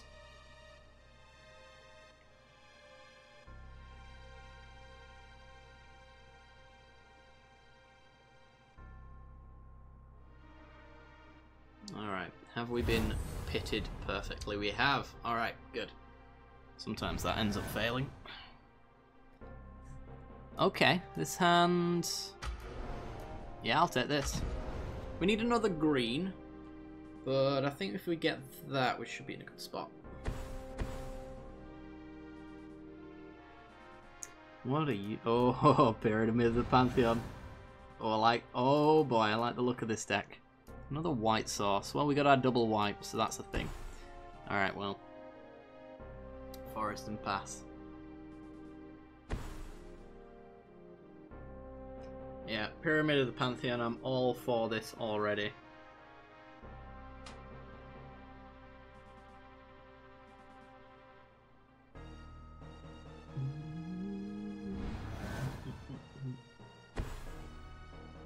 Mono green on the left, green white on the right currently. Oh, so it's ramp and humans then. This might be an awkward matchup actually. We'll have to see. The teammate has to ramp and I have to durdle. So they might be able to get out under us here. I'm not sure. We'll be going with mysteries and trackers though, so we all know how that ended last time.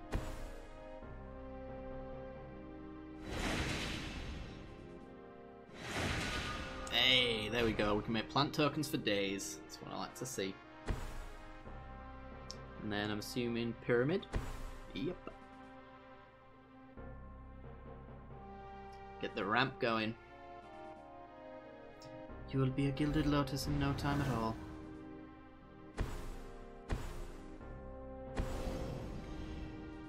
Nissa's Pilgrimage. Definitely mono green then.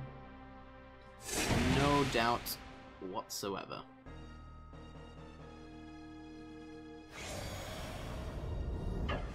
And both should swing. Yep. And pumps nothing. If our right hand player's got nothing to do, I'd be terribly surprised.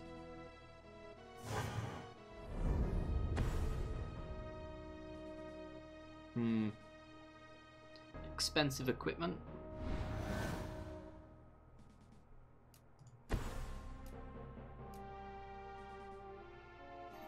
I think with Nissa, we can keep ticking it up and we can... we can't block forever, unfortunately. But we want to be doing Tracker Land next turn anyway, I think. And then Mysteries, Crack the Clue, get the 1-1. I think that's just the perfect curve. We'll have to see. Yeah, okay. I was like, does that give something flying? No, it just gives you a spirit with flying. Alright. Ramping up.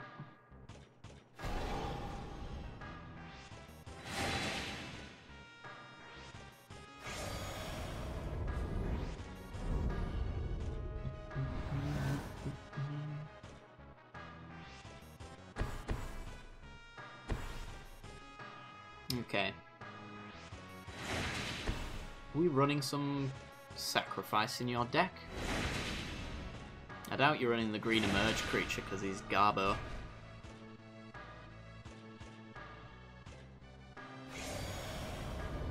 And both go at Nissa. Yep.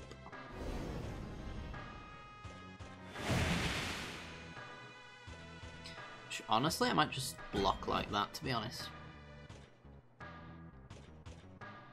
Yeah. I'm not ticking her down anytime soon, so she'll only go up. And make more plants. Oh, that's bad. And start tapping down my creatures. Yeah, that's unfortunate. So Nissa's not long for this world. Still though, our plan has not really changed.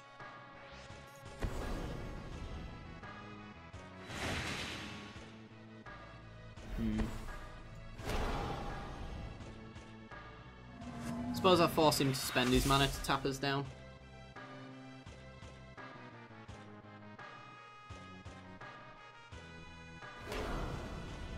And Battlecry's going to do some filtering, which eventually will be ramping. It's quite the investment for this card. Unless you've got Paradox Engine, you can do it all in one go.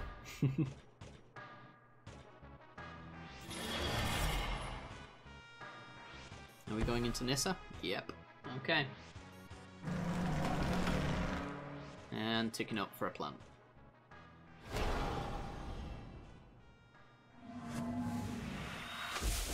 So if I am going to block and lose creatures, I want to favour the tokens right now, because the non-tokens are the ones that investigate for us with the mysteries. So I want this down before I start chumping with Elvish Visionary, essentially.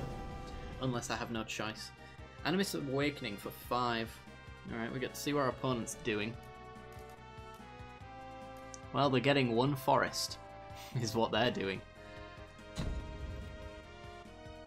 There's a very elfy hand. You're a human, actually, but... Alright, no tapping down to be had. Oh, wow. Okay. Some mystery off.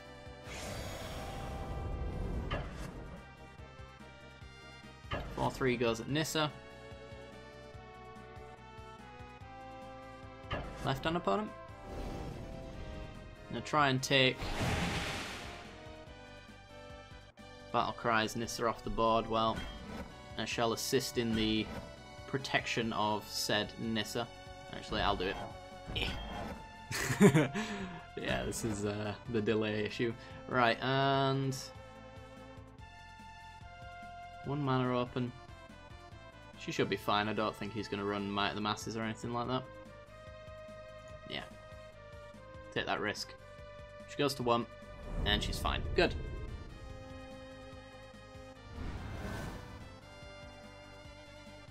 So now I can Mysteries, and I get 1/1s for cracking clues.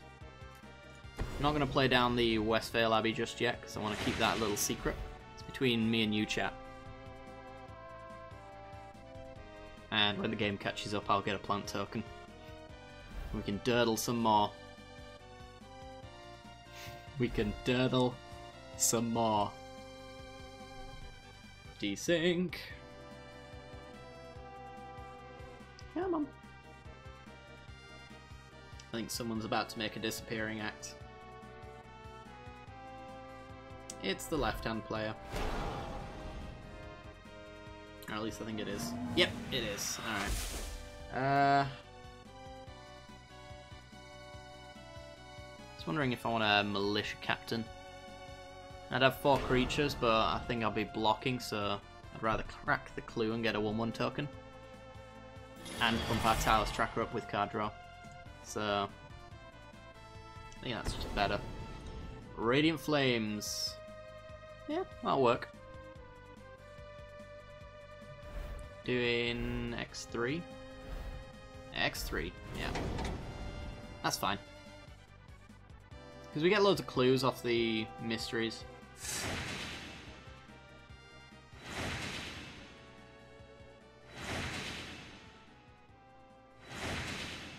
And that means we get the 1/1 to block the Sylvan Advocate, which is completely fine.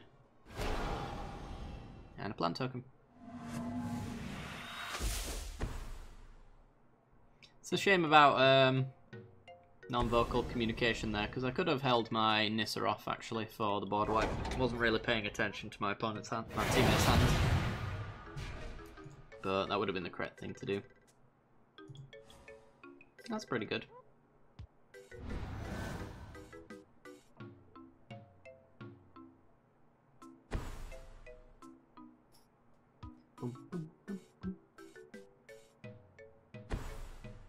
You have got some stuff.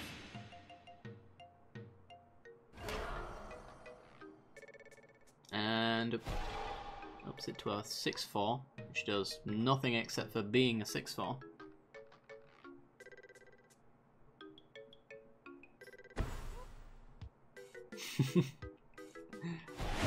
I'm trying to figure out what this deck is. It's a ramp deck, I'm pretty sure.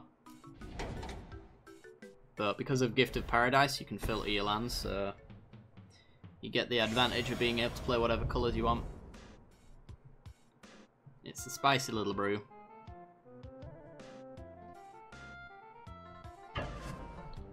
Okay. I'm gonna crack. Although, plant token should probably block, I would say.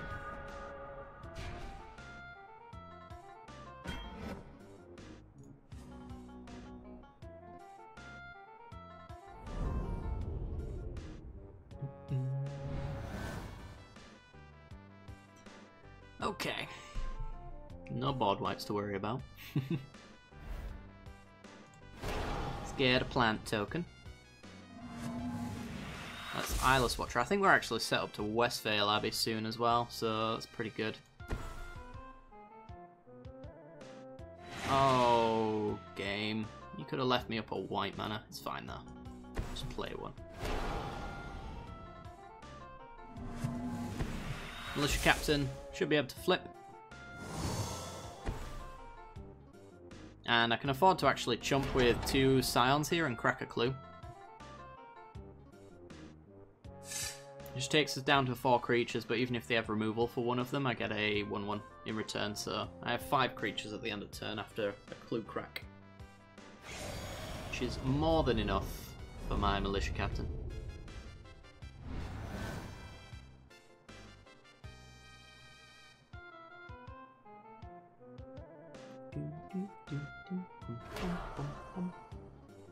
We clue cracking over there and all. Here we are.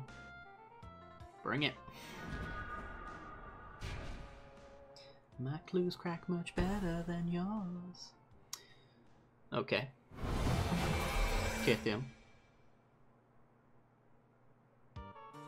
So it's still a humans deck, it's just a very dirtly one. Oops. Lots of expensive stuff.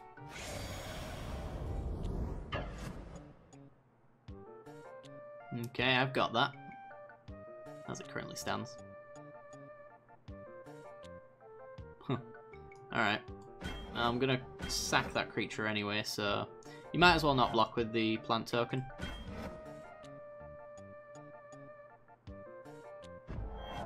Because I lose my 2 Scions, but I get a human back. This way.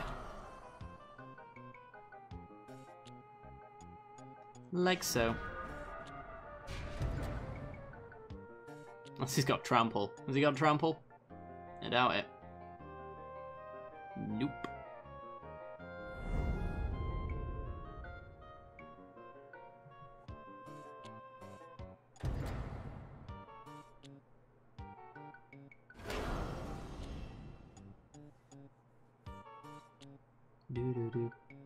Hey, we got a Gilded Lotus now. So that now produces 3 mana with no payment whatsoever required.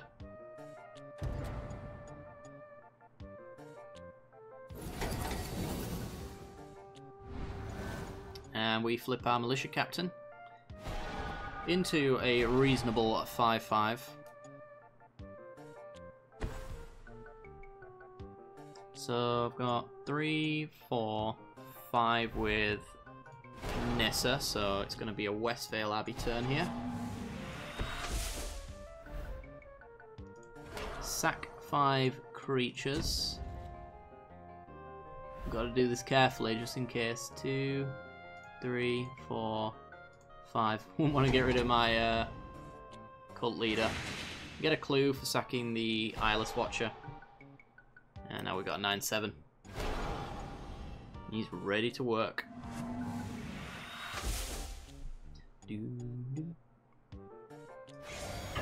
Swing.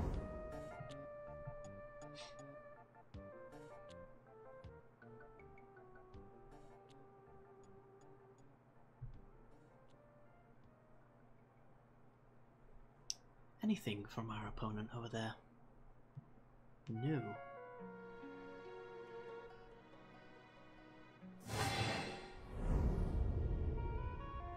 Alrighty then. We get a 1/1 from our cult leader, who then goes up to a 3/3.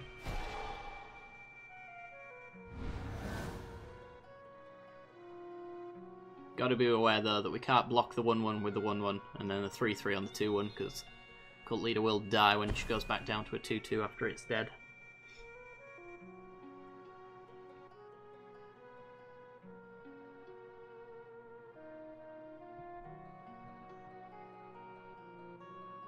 Okay, combat time. All at us? No, at Nissa. What does she ultimate on? 7, okay. Well, that's not very fun, is it? Well, I can block a 1-1. And another 1-1. This is fine. That's my blocking done. I just can't block Kithion, unfortunately.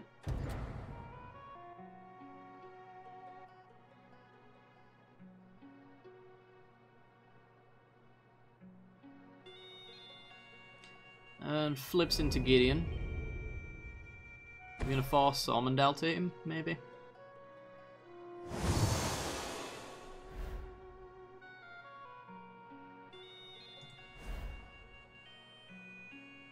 Oh yeah, turn into, what's he called? Banisher Priest. Forcing my Cult Leader to attack. I was really hoping that we draw like a pump spell there, but instead I'm going to have to Rogue's Passage the Cult Leader.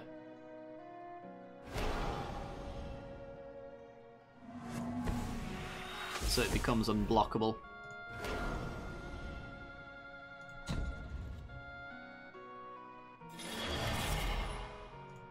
Take up, make it a 3-3, crack a clue, make it a 4-4.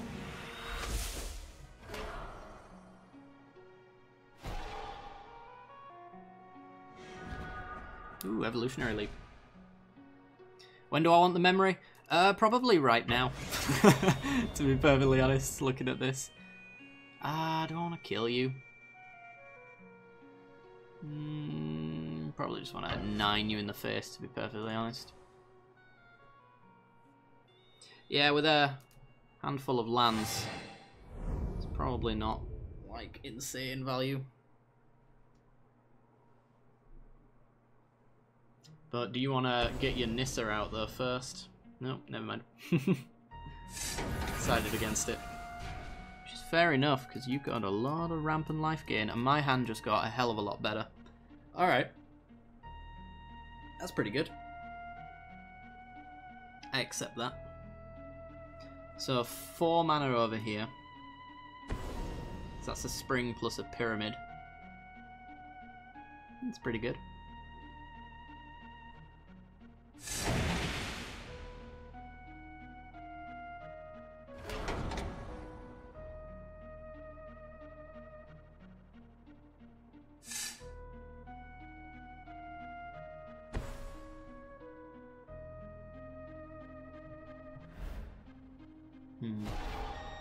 So if he equips this, we lose our Ormondale. Or our Cult Leader, whichever one he chooses.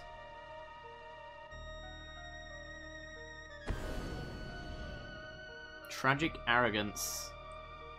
Ooh. It's not like the worst for us. We get a plant token, a Nissa, a Mysteries, and a Clue. And then all of the non-creature stuff gets us more clues anyway. And you get to keep the Ungilded Lotus, the Pyramid, the Nissa, the enchantment, and the plant token. So really that wasn't all that bad. And now this Missionaries doesn't really have a good target anymore.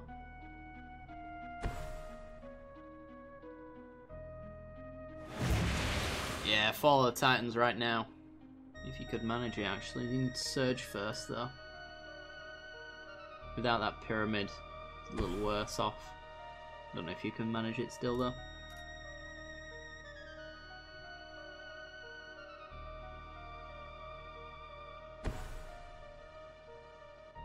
So you need to do it for 6. So if you played a land, 2, 3 for the spring, and then 1 plus 1, 2, 3, 4, 5, 6. Yeah, you got it.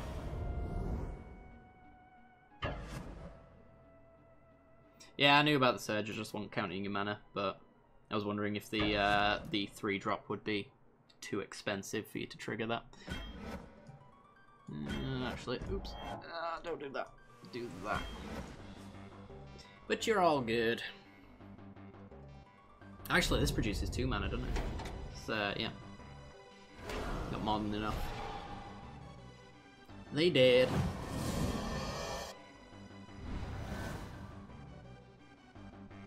Alright, Cowabungie, get ready for a game, because we're going to be playing very soon, once you're ready. Alright. By all means, fall away, Battlecry. Fall away.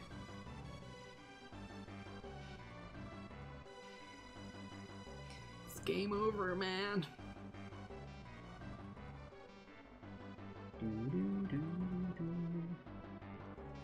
Oh, I can play something as well. I forgot that's why Surge is so cool. Oh yeah, you could do it on your own turn as well, but yeah, I'll play something. There you go. So we can overkill it.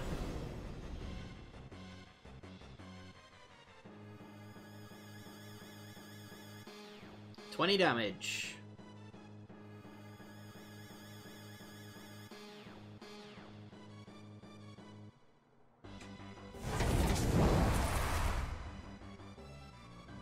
Woo!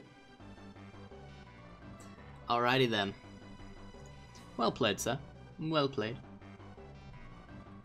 Alright, Cowabungie, I'm going to send you a request. Do you want to do Two-Headed Giant, or do you want to do Versus?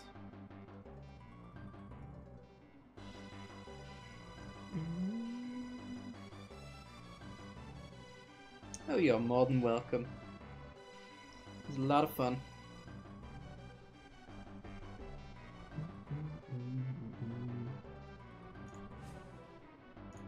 That's why we went. What could we call this deck? I don't know. Meme deck or competitive fun deck? Well, I think both of mine go into all of those categories. Let's meme. Why not? Let's meme away.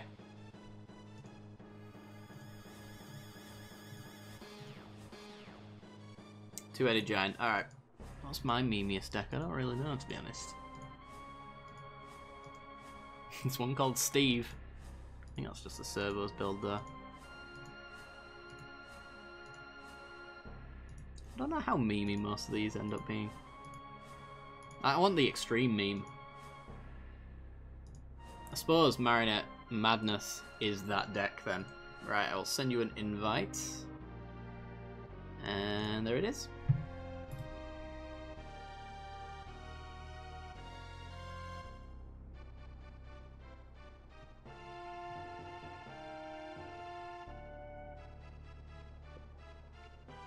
So your job, if my deck does what it's supposed to do, your job is to deal 10 damage and keep them at 20. As long as you can do that, we can win. We'll see.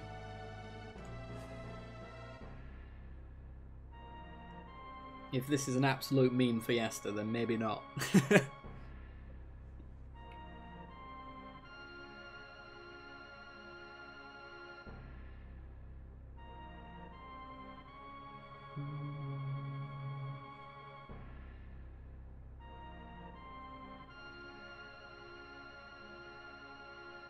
Did you guys know that creatures can deal a lot of damage, so you could cast them early?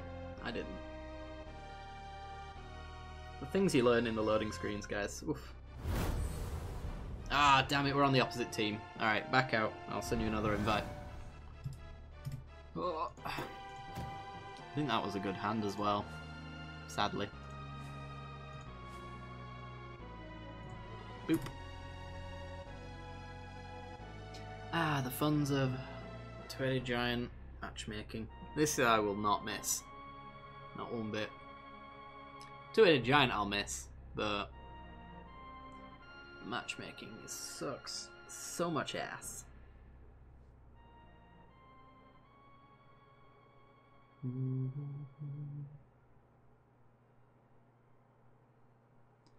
do do do do do do do.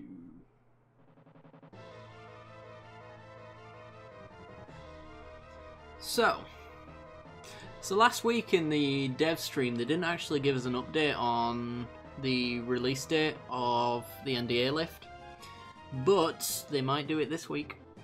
If their plan was to actually release it sometime this month, which is what they said, then I would suspect that tomorrow we get to find out when we can actually play. Continue to suck as long as this game's still up. Yep, no doubt. Well, I was on the Magic Duels Reddit the other day, and there's still people starting out on this game, starting from scratch as well. So it's quite dead, but it's not dead.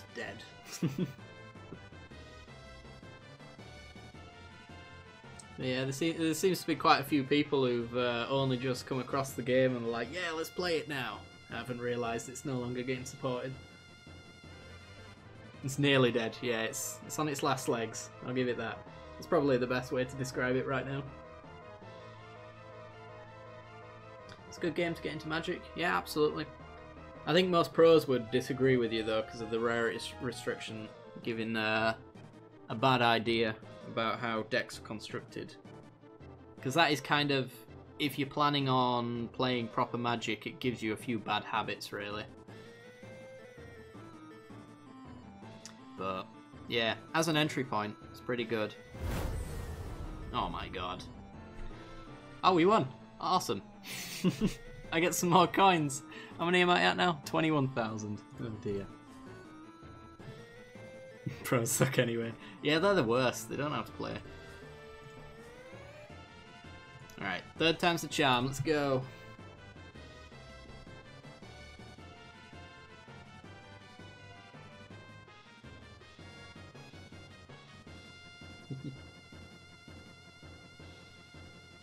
I suspect there's going to be entry-level stuff with Arena.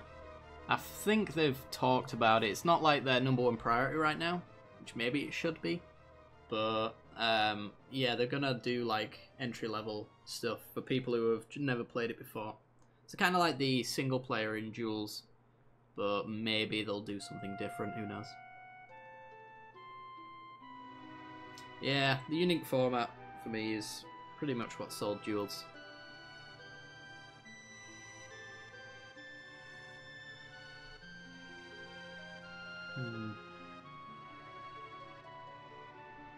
I will be sad to let it go, don't get me wrong, but at the moment, like, the fact that there's no new content on it has just made it really stale. So for me personally, it's, other than these streams where I get to chat with you guys and play away, it's not really that much fun for me anymore.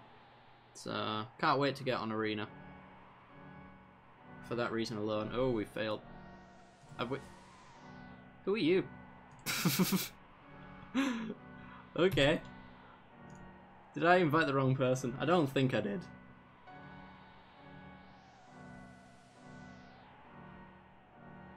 Oh. Oh my god. It's failing.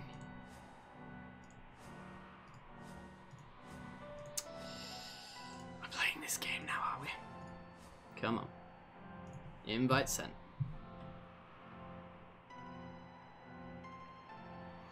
Yeah, it's all about the dollar.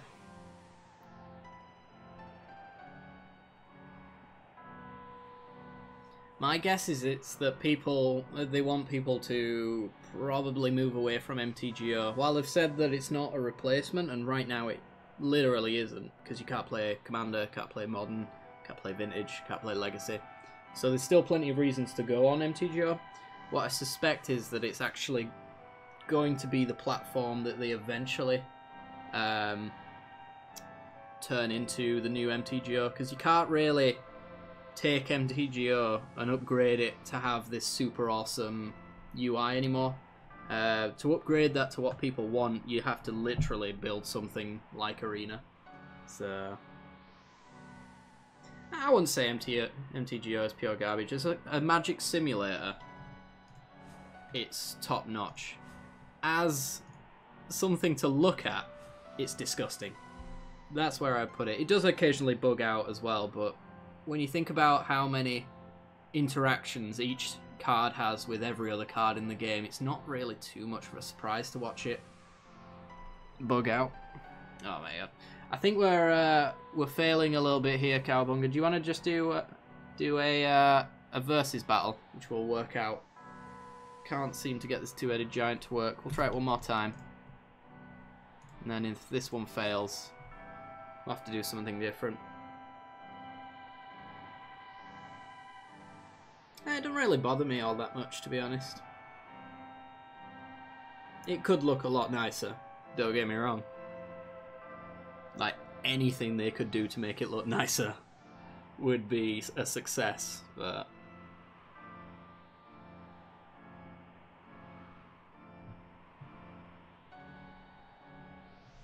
as a place to play Magic, I think it's okay.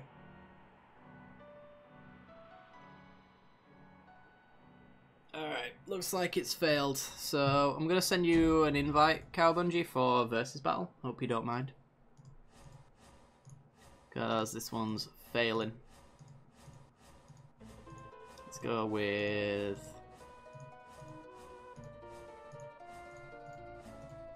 let's go with that one. I'll send you an invite. Prefer Cockatrice over MTGO. Most people say X-Mage. I don't really know the difference, to be honest. I've never really used either.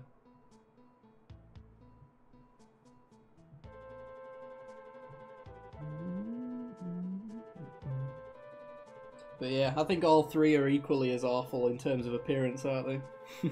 I think like X-Mage and Cockatrice are even worse offenders. But they're free and technically legal? I don't know. I think it's like big grey area on that one.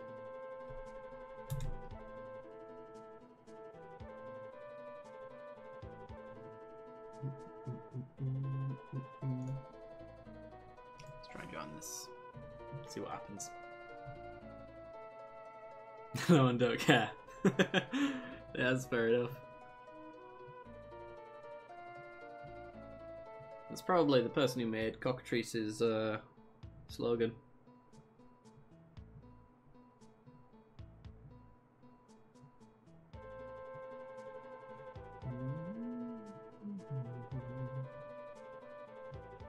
Not gonna pay for digital product. That's fair enough. I paid for a little bit of Duels, mostly so that I could keep making content on it. I think I've maybe put £30–40 into this game, and I think I've made £34–40 worth of fun from that. Alright. Yep. Let me send you this invite then. Versus Battle of Friend. And Cowabunga. Let's go. I'm a pirate. I can see what your tribal deck of choice is going to be for Arena. Yeah, I started on day one as well. I was really excited when they announced it.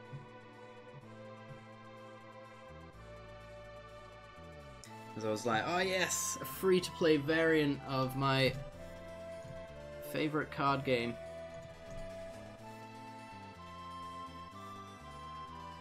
Oh. Hey, so what's happening?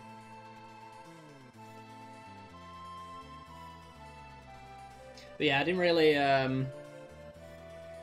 like, my personal situation as far as playing Magic's concerned is I tend to play just enough. In terms of Duels anyway, I used to just play just enough to get all of the cards. Can I take this? It's a bit slow. Has nice things in it, that's better. So yeah, I'd buy the full set and have like maybe 500 gold left over at that point. And then rinse and repeat, but there was a few occasions when maybe I'd go on holiday or something like that and I'd come back and I'd have to put a couple of pennies in. Let's just lead off with Cinderglade and pass.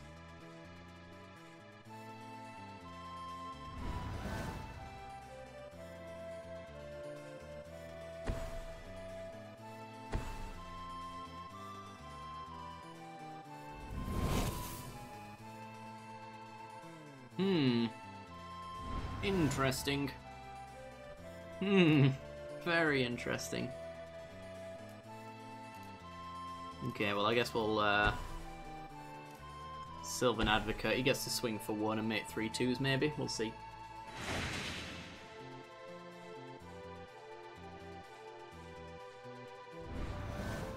First few weeks I was on max coins every day, and then later the game became more boring. I played less, but still had enough coins to unlock. I don't think I hit max very often. I wasn't that too much into it, because I like playing other games. I'm very much a gamer rather than a Magic player, if you were to put me into one category. Okay, so he gets to loot. He gets to make a 3-2 if he wants to. We'll see.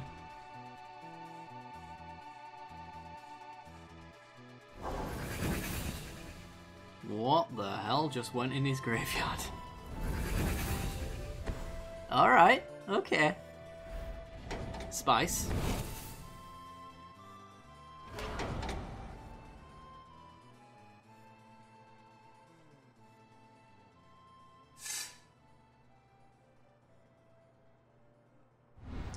Okay. So, we are gonna go Cemetery. We're gonna swing for 2, and then we're gonna play Ronas, who we should be able to pump up the Advocate to be able to swing in with. Slower running players in PvP. That's fair enough. For the first season, or at least the first set of Origins, I don't think I played more than 2 or 3 games against real people, because I just expected to go online and get destroyed by people with all the cards. So for the first season I completely avoided that, which I don't think I had to at all. I think I could have competed quite easily, but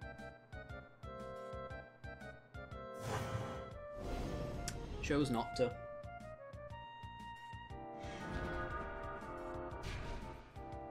But yeah, I'm a casual player really.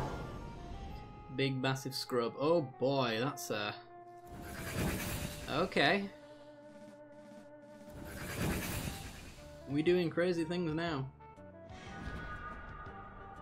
So just looting away.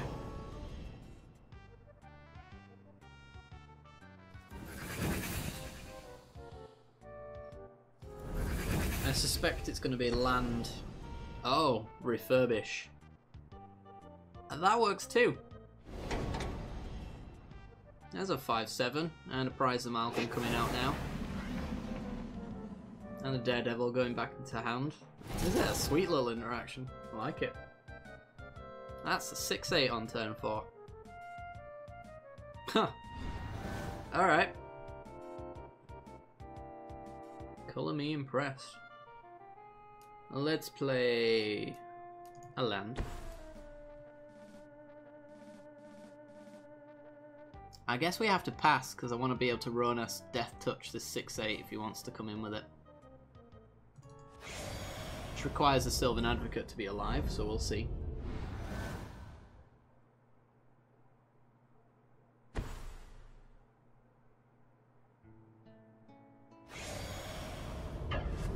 Ooh, all out swing. Okay. Actually, before blocks. Let's see if he's got removal. No removal, okay. Well, block there. And I think that's it, to be honest. I don't want to trade, can't block these guys because they've got Skulk.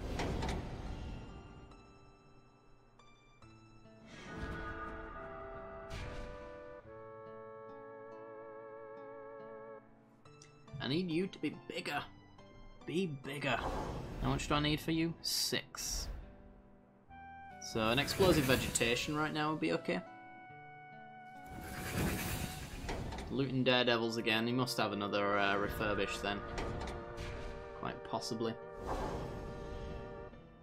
Metalwork Colossus. Oh boy.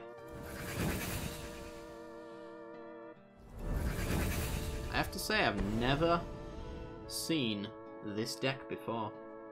Nobody plays this variant, it's kind of cool. Colossus coming out.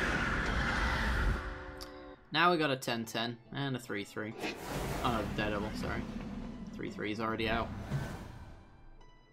Oh, that's not good. Cinderglade. I'll play the Nissa. Shouldn't have played the Nissa. Oh, why did I do that?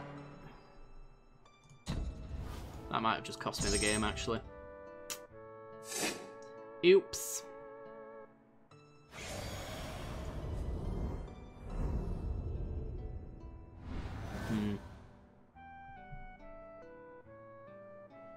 I didn't want to play the Nissa there because I haven't got Advocate down to a point where Ronas is able to block up because of his power. That was silly of me. Actually, oops. Got a block there now. Instead of the trade. Naughty, naughty. And I would have had a 4-5.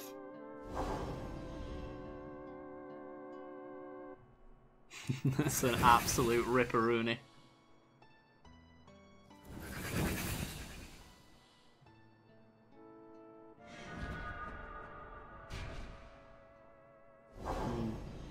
Maybe I should go to the Olympics for shot put because I'm such a good thrower.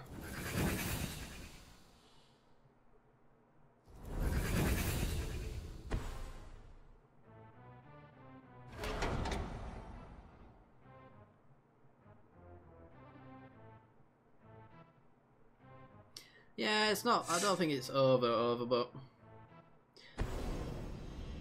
Necromantic summons Sylvan Advocate. Oh, he's digging into his graveyard again. Oh, if the Fabricate dude. Yep. Daredevil back to hand for looting. Oh, I will absolutely help you out with that. There we go. Let's make sure that one's marked down as absolutely real. Okay, Woodland Bellower. We can get the other Sylvan Advocate. Might be able to get something better, I'm not sure.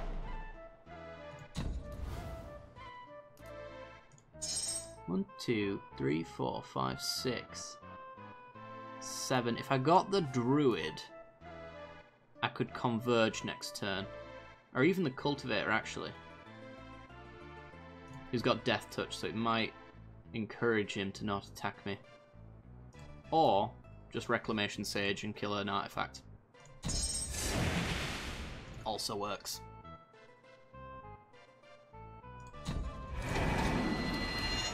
Just hope you don't have another refurbish. No attacks. Can we stabilize?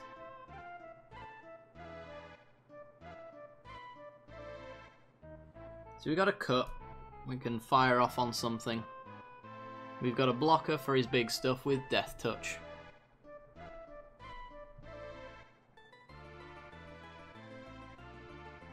There's no blockers for the little stuff. He's got a refurbish. Going back for that Colossus.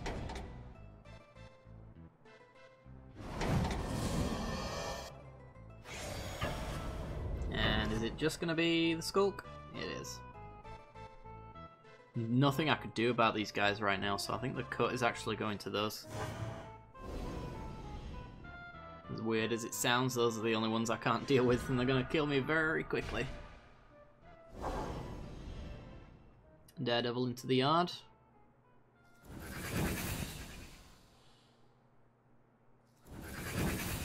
Okay, so no 2/2s, no 3/2s, but looting.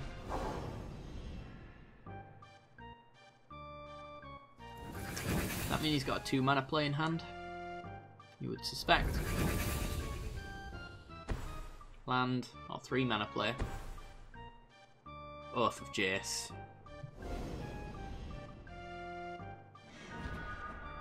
Stick sweet.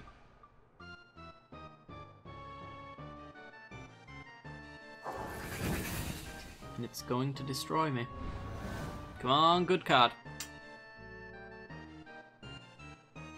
Well. Smoldering Marsh, flip Nissa, we get a redraw. Do I want a 4/4?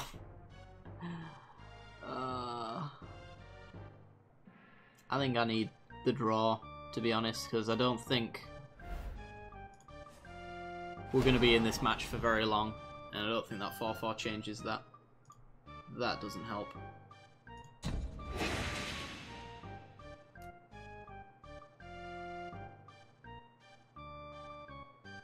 So, block, block,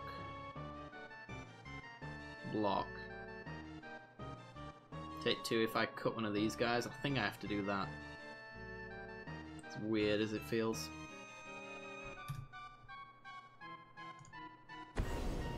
Cut the unblockable.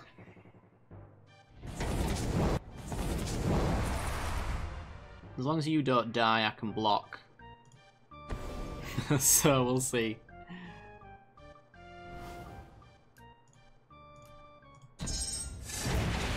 Why doesn't ribbons gain your life?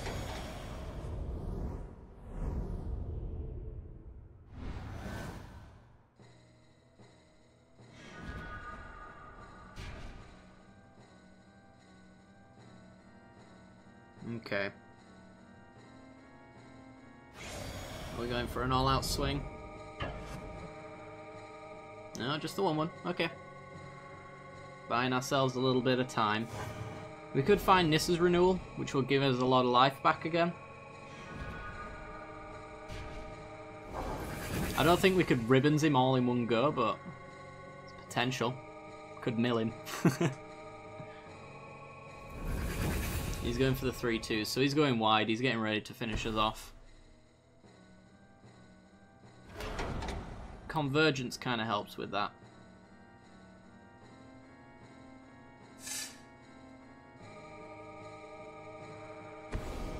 And a summons. What are we grabbing this time? My graveyard or yours? I think we've only got an advocate. That's a big boy. Some loot fodder back to hand. Yeah, this is it. All or nothing. Top decker. Of course. Other top decker.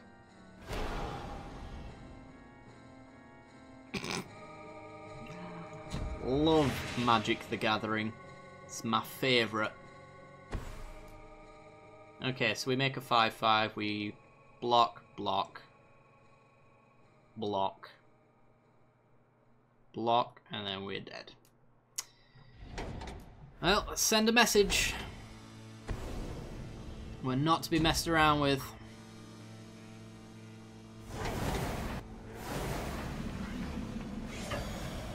Whee!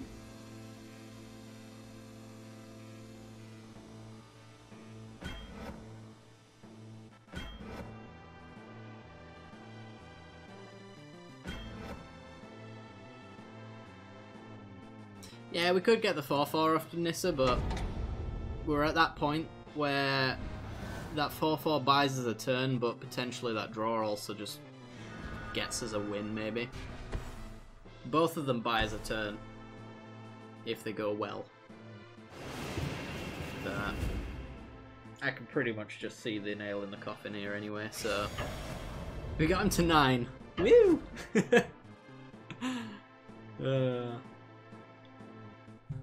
Those Skulkers absolutely wrecked us. I think they must have actually contributed for the vast majority of our life loss. We just had nothing for them. Good game. Sweet looking deck as well. Quick fog him. Does this deck have fogs? I don't think it does, but it's worth a check. Maybe it should have one. No, no fogs unfortunately. I might put one in as the 61st card. That might be worthwhile. Yeah, let's do it. For later. Fog. Right. And the cut is going to be Druid. There we go. Save that for later.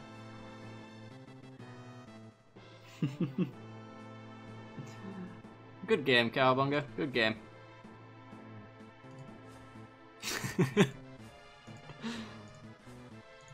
Well, at least now, when we go back to that deck in the future, and that fog wins us the game, then we've got a perfect reason to have 61 cards in every deck, because it worked out that time.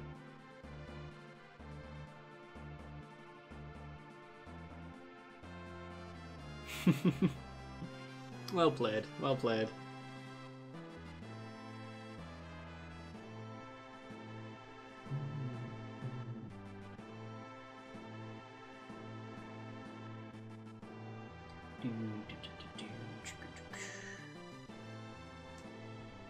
How long have we been going for? Oh, it's half an hour left. Nice. Rank 37. You couldn't get me someone closer to my rank. It's fine. Is this hand fine though? Oh, land drop and it's awesome. Land drop and it's awesome. That's a keep for me. That was the meme deck. Oh, nice. Yeah, it was a pretty synergistic deck. I liked it. Well, screw me very much. We're gonna play this game, are we, Magic?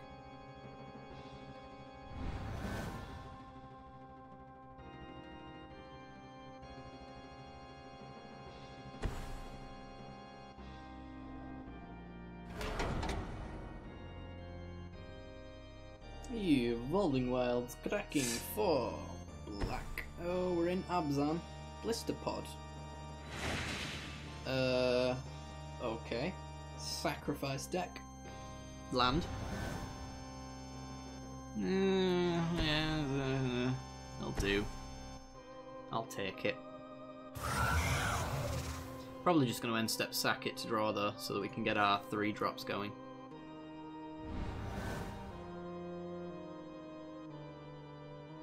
Or block sack, more specifically. Hidden stockpile. Into another blister pod. Good to know. Servos are actually going to be very annoying.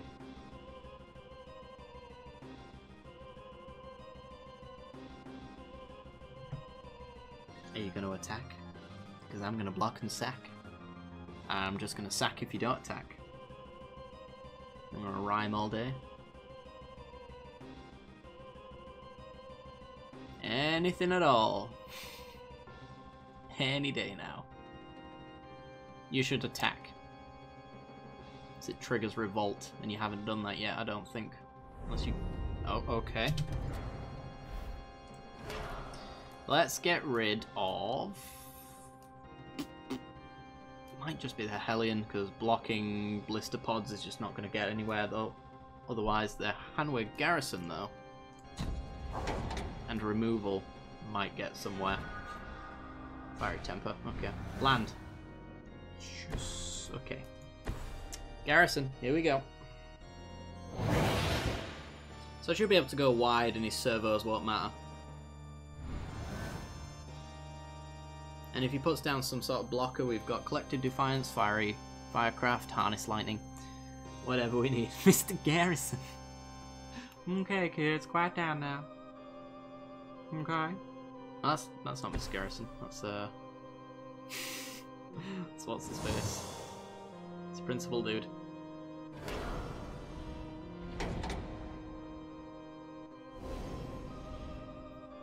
I was also mimicking the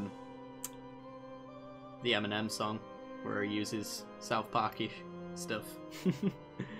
Mr. Mackey, that's the one. I don't think I could do a Mr. Garrison. I'm not going to try because it'll epically fail.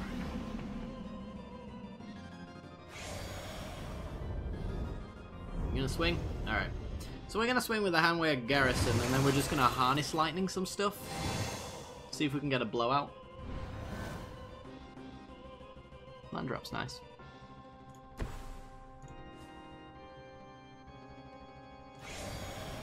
Whee! Blowout time, maybe.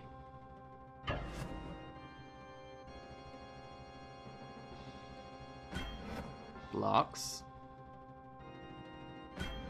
Blocks. Blocks. He thinks that's lethal, does he? Damn. Okay. He caught on. We get blown out. It's fine though.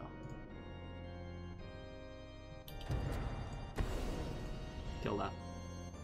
Drugs are bad, McCoy. Kill you.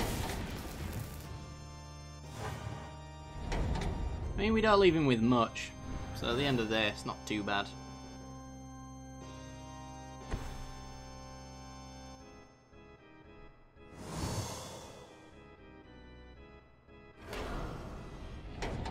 I haven't actually watched South Park in a very long time.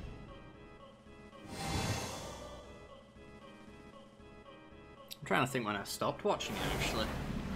I didn't even stop watching it because I got bored, I just stopped. Yeah, life got in the way, I guess. Oh my god, this is obnoxious. Oh, hi!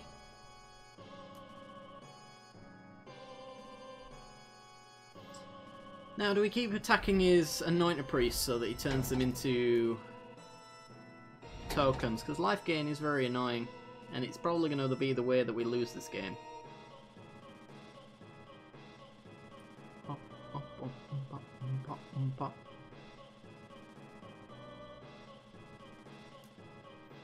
Yeah, maybe.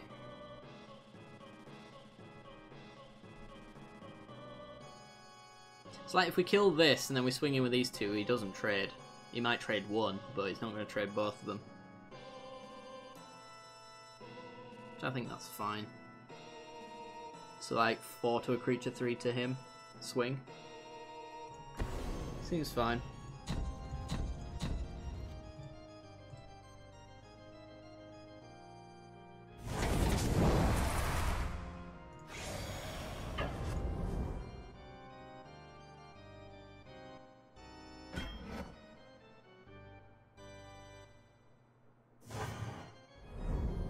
And he's done it. Alright. So he's got one Scion, which he can sack for free. In fact, he nets mana for doing it. There we go. Oh boy. Oh, that might be the end of this game.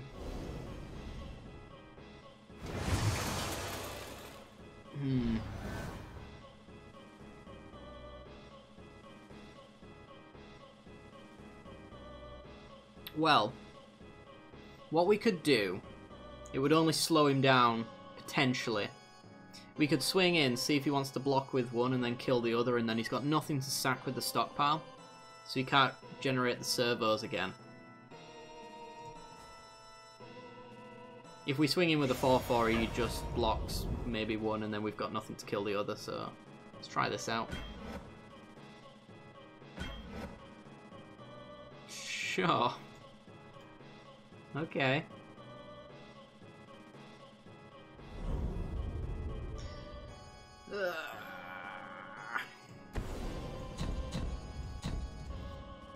Potentially pays off. We'll see. Still damage to his face, so...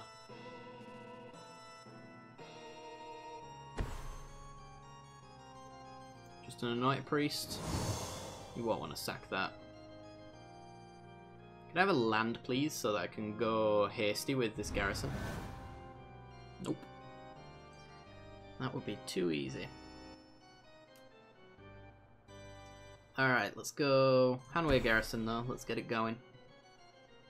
And then Neonate as well.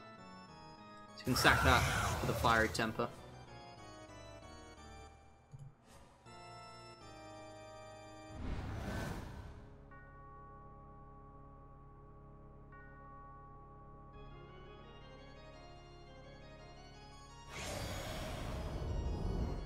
Just passes. Wow.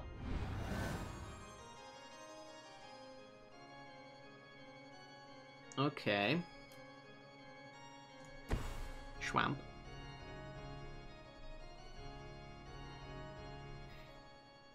So I'm just going to sack the Neonate, I think. Fiery Temper is Priest. Which you can then sack if he wants, but he doesn't get the servo because he's doing it on his turn. Doesn't even want scry value. It kind of has me worried. And then we'll carry Zev, not that way game. We'll carry Zev with haste. And I think our risky play may have paid off. Anguish stone making. Never mind. Which one's he going for? Garrison. Probably for the best. Well, we're not getting the Writhing Township in this game, unfortunately. Which is a shame.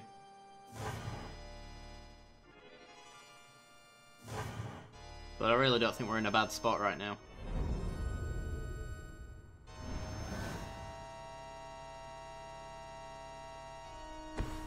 Can he make blockers? It's a tireless tracker. Land drop. Can't crack the clues. So we firecraft it.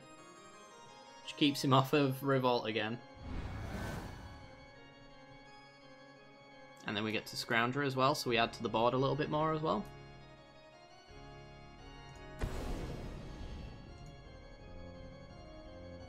I'm hoping that this 4 damage here is not what I should have pointed at his face. I think letting him generate clues to crack is probably a mistake.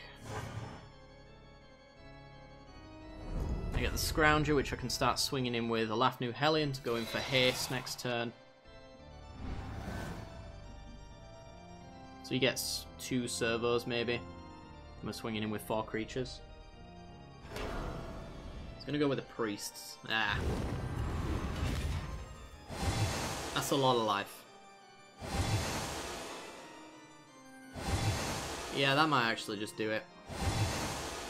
I think this is where we tilt.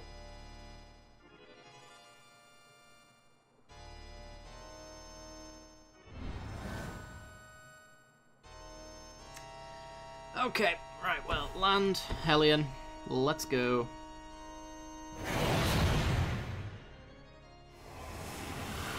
All we can do now is swing and pray.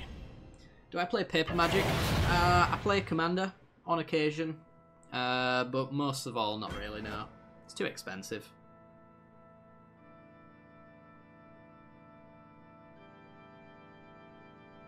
I played a bit of Standard back when Shadows of Innistrad was still in, and Eldritch Moon. Played that Standard. That was a lot of fun. Let's pay the energy. But then that deck rotated out and I didn't really play it in F&M anymore.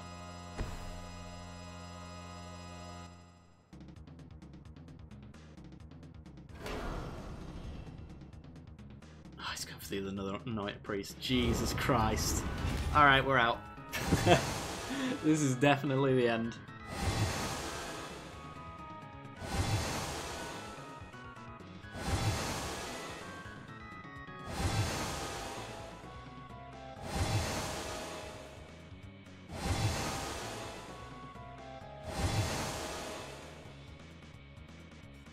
Cracks a clue. Gets 2 servos, which gets him 8 life, and I scoop because I'm not willing to play this out. I'm on 20 health. It's going to take him 9 years to kill me.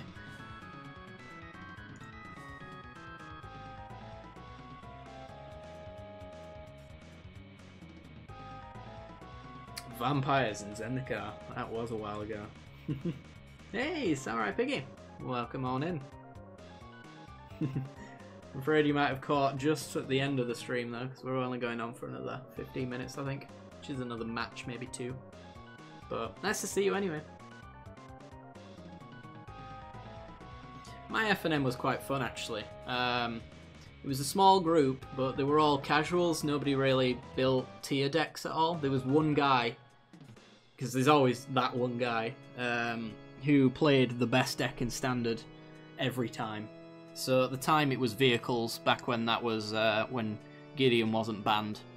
So he had the entire net deck, and the rest of us were playing jank.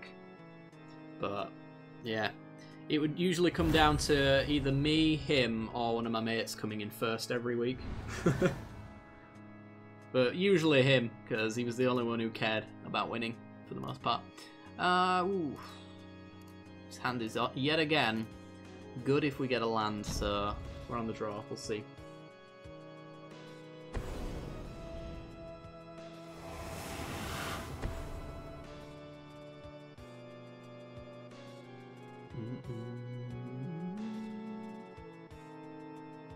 Surprised I never got into Elder Scrolls Legends. Yeah, I don't know.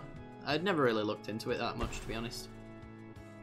It seems okay. I thought the community in that game actually had been ruined a little bit because of Twitch drops, something like that. I seem to remember that being the case anyway.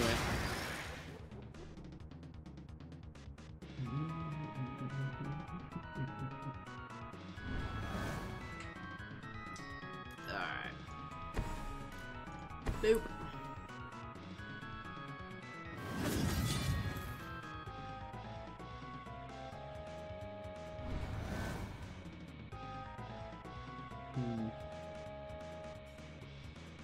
Yeah, they might help the streamers, but I seem to remember the community. It was like, in the Twitch streams, it was literally just like exclamation point drop every single time for people.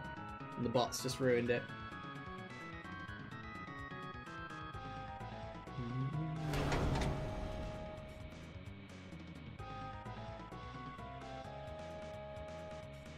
Oh, is it not a thing anymore? That's probably a good thing. I know Gwent's got that now, but they're, people have learned the lesson on that one a bit.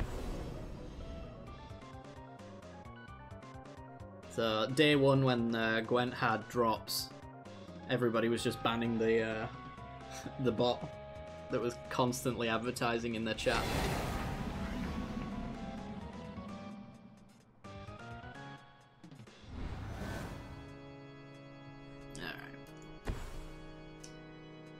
Alright. Let's probably just go Garrison, I guess. Okay. Yeah.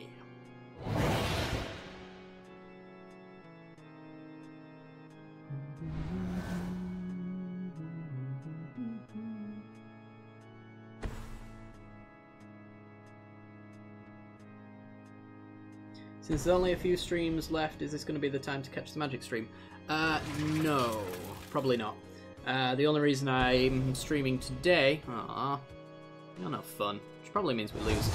The only reason I'm streaming today is because I didn't stream yesterday. But I'm probably going to stop making the usual... For those who weren't here at the start, I'm stopping making the usual deck tech match 1, match 2, match 3 video format because it's no longer fun for me. Instead, I'll try to do 2 streams a week of Magic Duels until Arena comes out. So that'll be Monday and then probably Friday, I guess, would be the date. I'm still not locked that down yet because I need to work around work specifically. Right, let's see what we can do here. So I can nick your vehicle. Unfortunately, it doesn't actually become a creature, so I'm going to have to play this Neonate, but that's fine. Actually, this way I don't have to use energy. Steal your Copter. Play Insolent Neonate.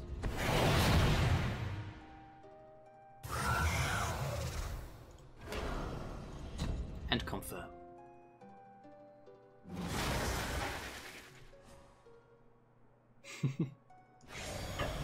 Alright, let's get looting. Yup. Disintegration. Nah. This isn't my smuggler's copter. I'm pretty sure we've lost this, but we'll play it out until they start gaining life. Oh, we've got no board state left.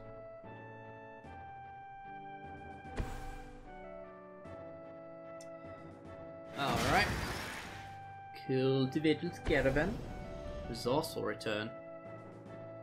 Are you pulling back and drawing a card with? Bontu, is it? Yeah, Bontu. Alright, well there's the life gain. So as soon as they start doing that, I'm out. Because we cannot win at that point. Board's clogged and all of our best answers have been taken care of.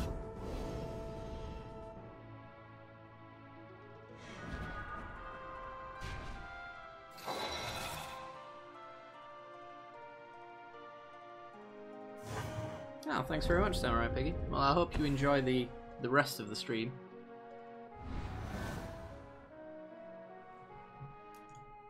Okay, well, let's do a very sad swing of 1. Woo!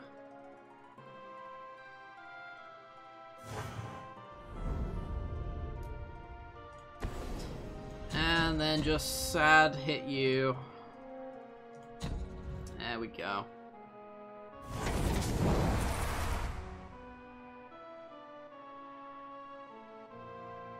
Oops, and pass. I think we're just done though. Battlecry, do you want that 1v1 before we end it off? Because I've got about 8 minutes, so I can swing slightly over the stream time if you want to play. Because that right there is game over. I don't know what we're going to play, but we'll play something. Let's see. Sweet. Alright. Let's play that one. Boop. And invite sent.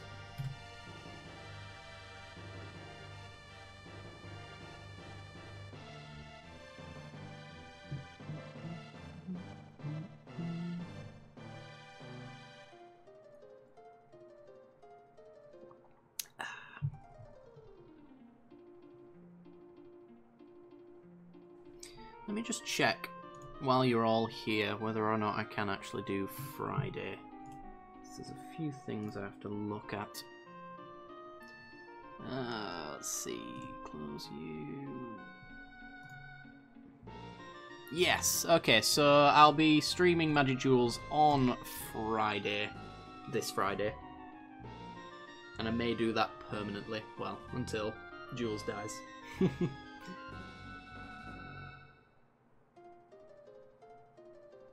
Did you get my invite, Battlecry? Oh, we got a message. Try again. Alright, I will do. Boop, boop.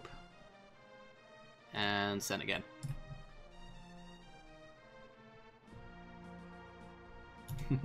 Don't actually have message pop-ups on my screen. You might have noticed. So a lot of those messages can go a little bit unnoticed. Oh, there's an invite. I will accept that one instead. And go. Wonderful. Hey, it's JC Poo.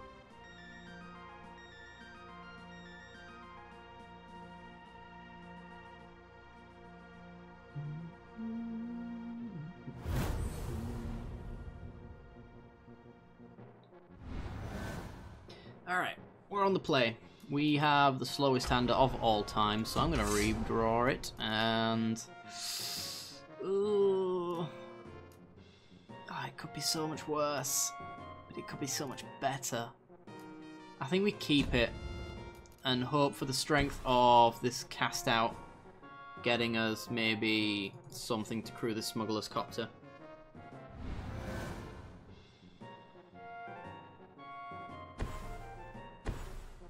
I don't think we'll cast out just yet. Cycle, that is.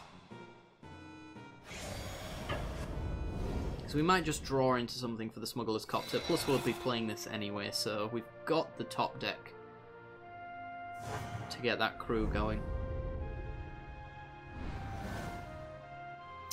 Never mind. Okay. Smuggles. He's down to snuggle.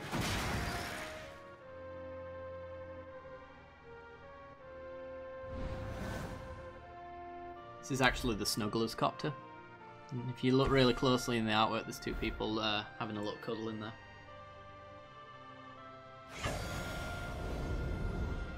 It's just a bad translation there.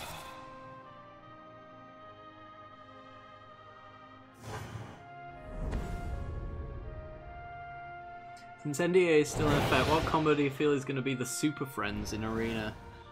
Ooh. What's going to be the Super Friends in Arena? Let's cast this out, see if we can find something good. I'm not sure, to be honest. I think Standard's quite balanced at the moment. From what I've seen, anyway. But what's the most obnoxious I don't want to play against it kind of deck? It's probably anything that uses Chandra Torch of Defiance to a disgusting degree. And Glorybringer. Yeah, the approach decks, maybe? I like approach, though, as a card. I find it fun. Snuggler's Copulator. Oh, dear. Let's see if he taps out. Ooh. A deck and stone the courier so he doesn't refill his hand. Anything you look forward to experimenting with without getting specific? I have a combo that is the jankiest mess you've ever seen in your entire life. I'm so excited to try and play it in standard. It's an... do I want to show you it? Or do I want to save it? I don't know. I'm torn. As for what we're doing right here, we've got the perfect setup to not do more than one thing in a turn, which is always fun. So I guess we're going to Prairie Stream. I'm just going to flash in the Wyvern, crew up with the Snuggler.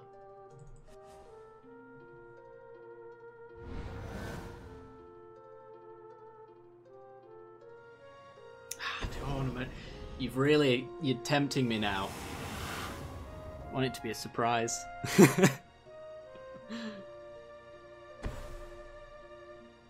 Fleetwheel Cruiser. More like Fleetwheel Loser, am I right? Alright, Wyvern, go. Into the crew.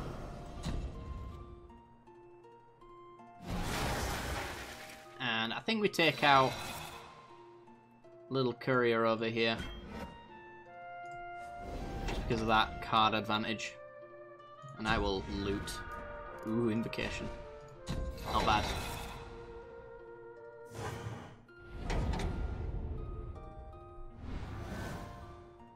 Oh my god, stop it. Just stop. It's time to stop. 3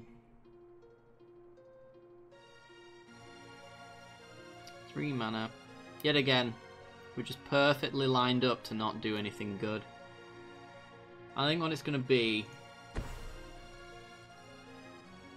is Bygone Bishop, Crew Copter, Declaration in Stone this so he doesn't have anything to crew.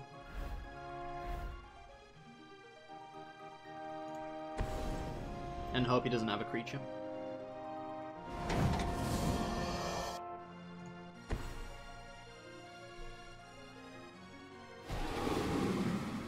The vehicle decks tend to struggle a little bit.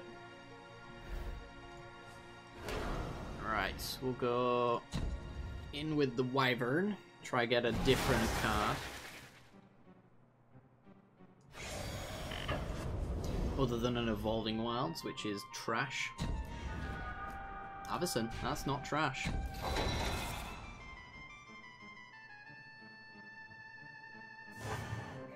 Question is, are we just dead?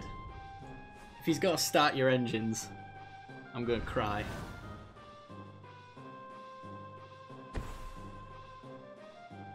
Worldfast Engineer. What's this guy do? +2/+0 at the beginning of combat. Alright, fair enough. Alright, well I'm blocking here. Happily.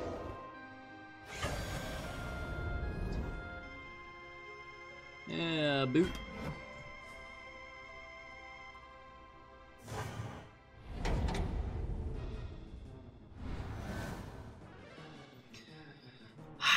Why all of the lands?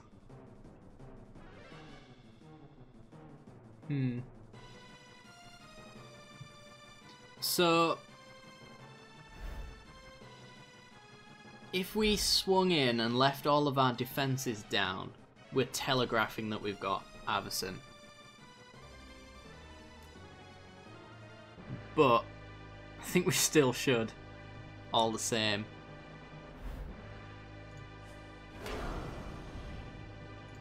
Get in with Copter.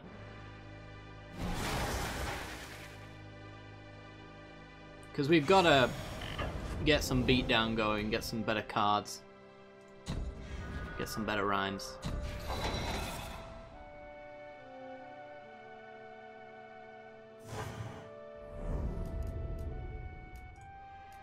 Play the land, pass the turn. And we got a 5/5 to flash in. She could just die to our unlicensed disintegration. Quite possibly, but...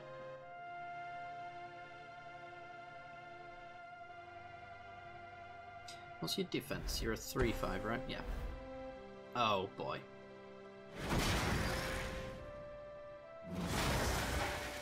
I do believe that is lethal.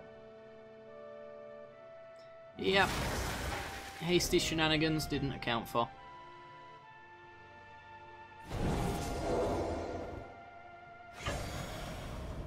Whee!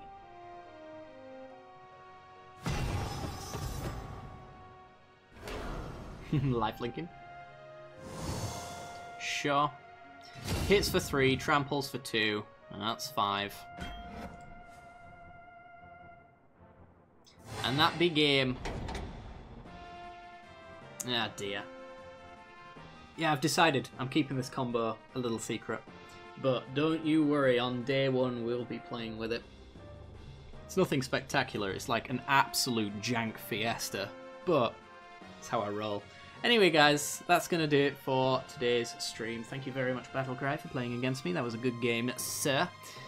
If you want to follow the stream to get notifications when we go live in the future, because the streams going live these days are a little bit off and on, so if you did follow and activate that notification, you'll get a lot of pop-ups telling you when I'm going live, so very good chance to do that if you want to join for the next time. So Friday I'm going to try and stream as well, midnight till 3 o'clock GMT. The other time zones are down below. If you want to support the channel as well, you can donate towards the arena fund, so when the NDA lifts and they let us purchase packs, that's where that entire fund will go towards. So that will be hopefully a week-long streaming and recording sesh for Magic Arena, which will be a lot of fun. And you can also subscribe as well. That also directly supports the channel and gets me closer to partnership, which is a very long time away, but, you know, one can dream. Anyway, guys, it's been an absolute pleasure. Thanks for hanging out, and I'll see you all next time. Bye-bye.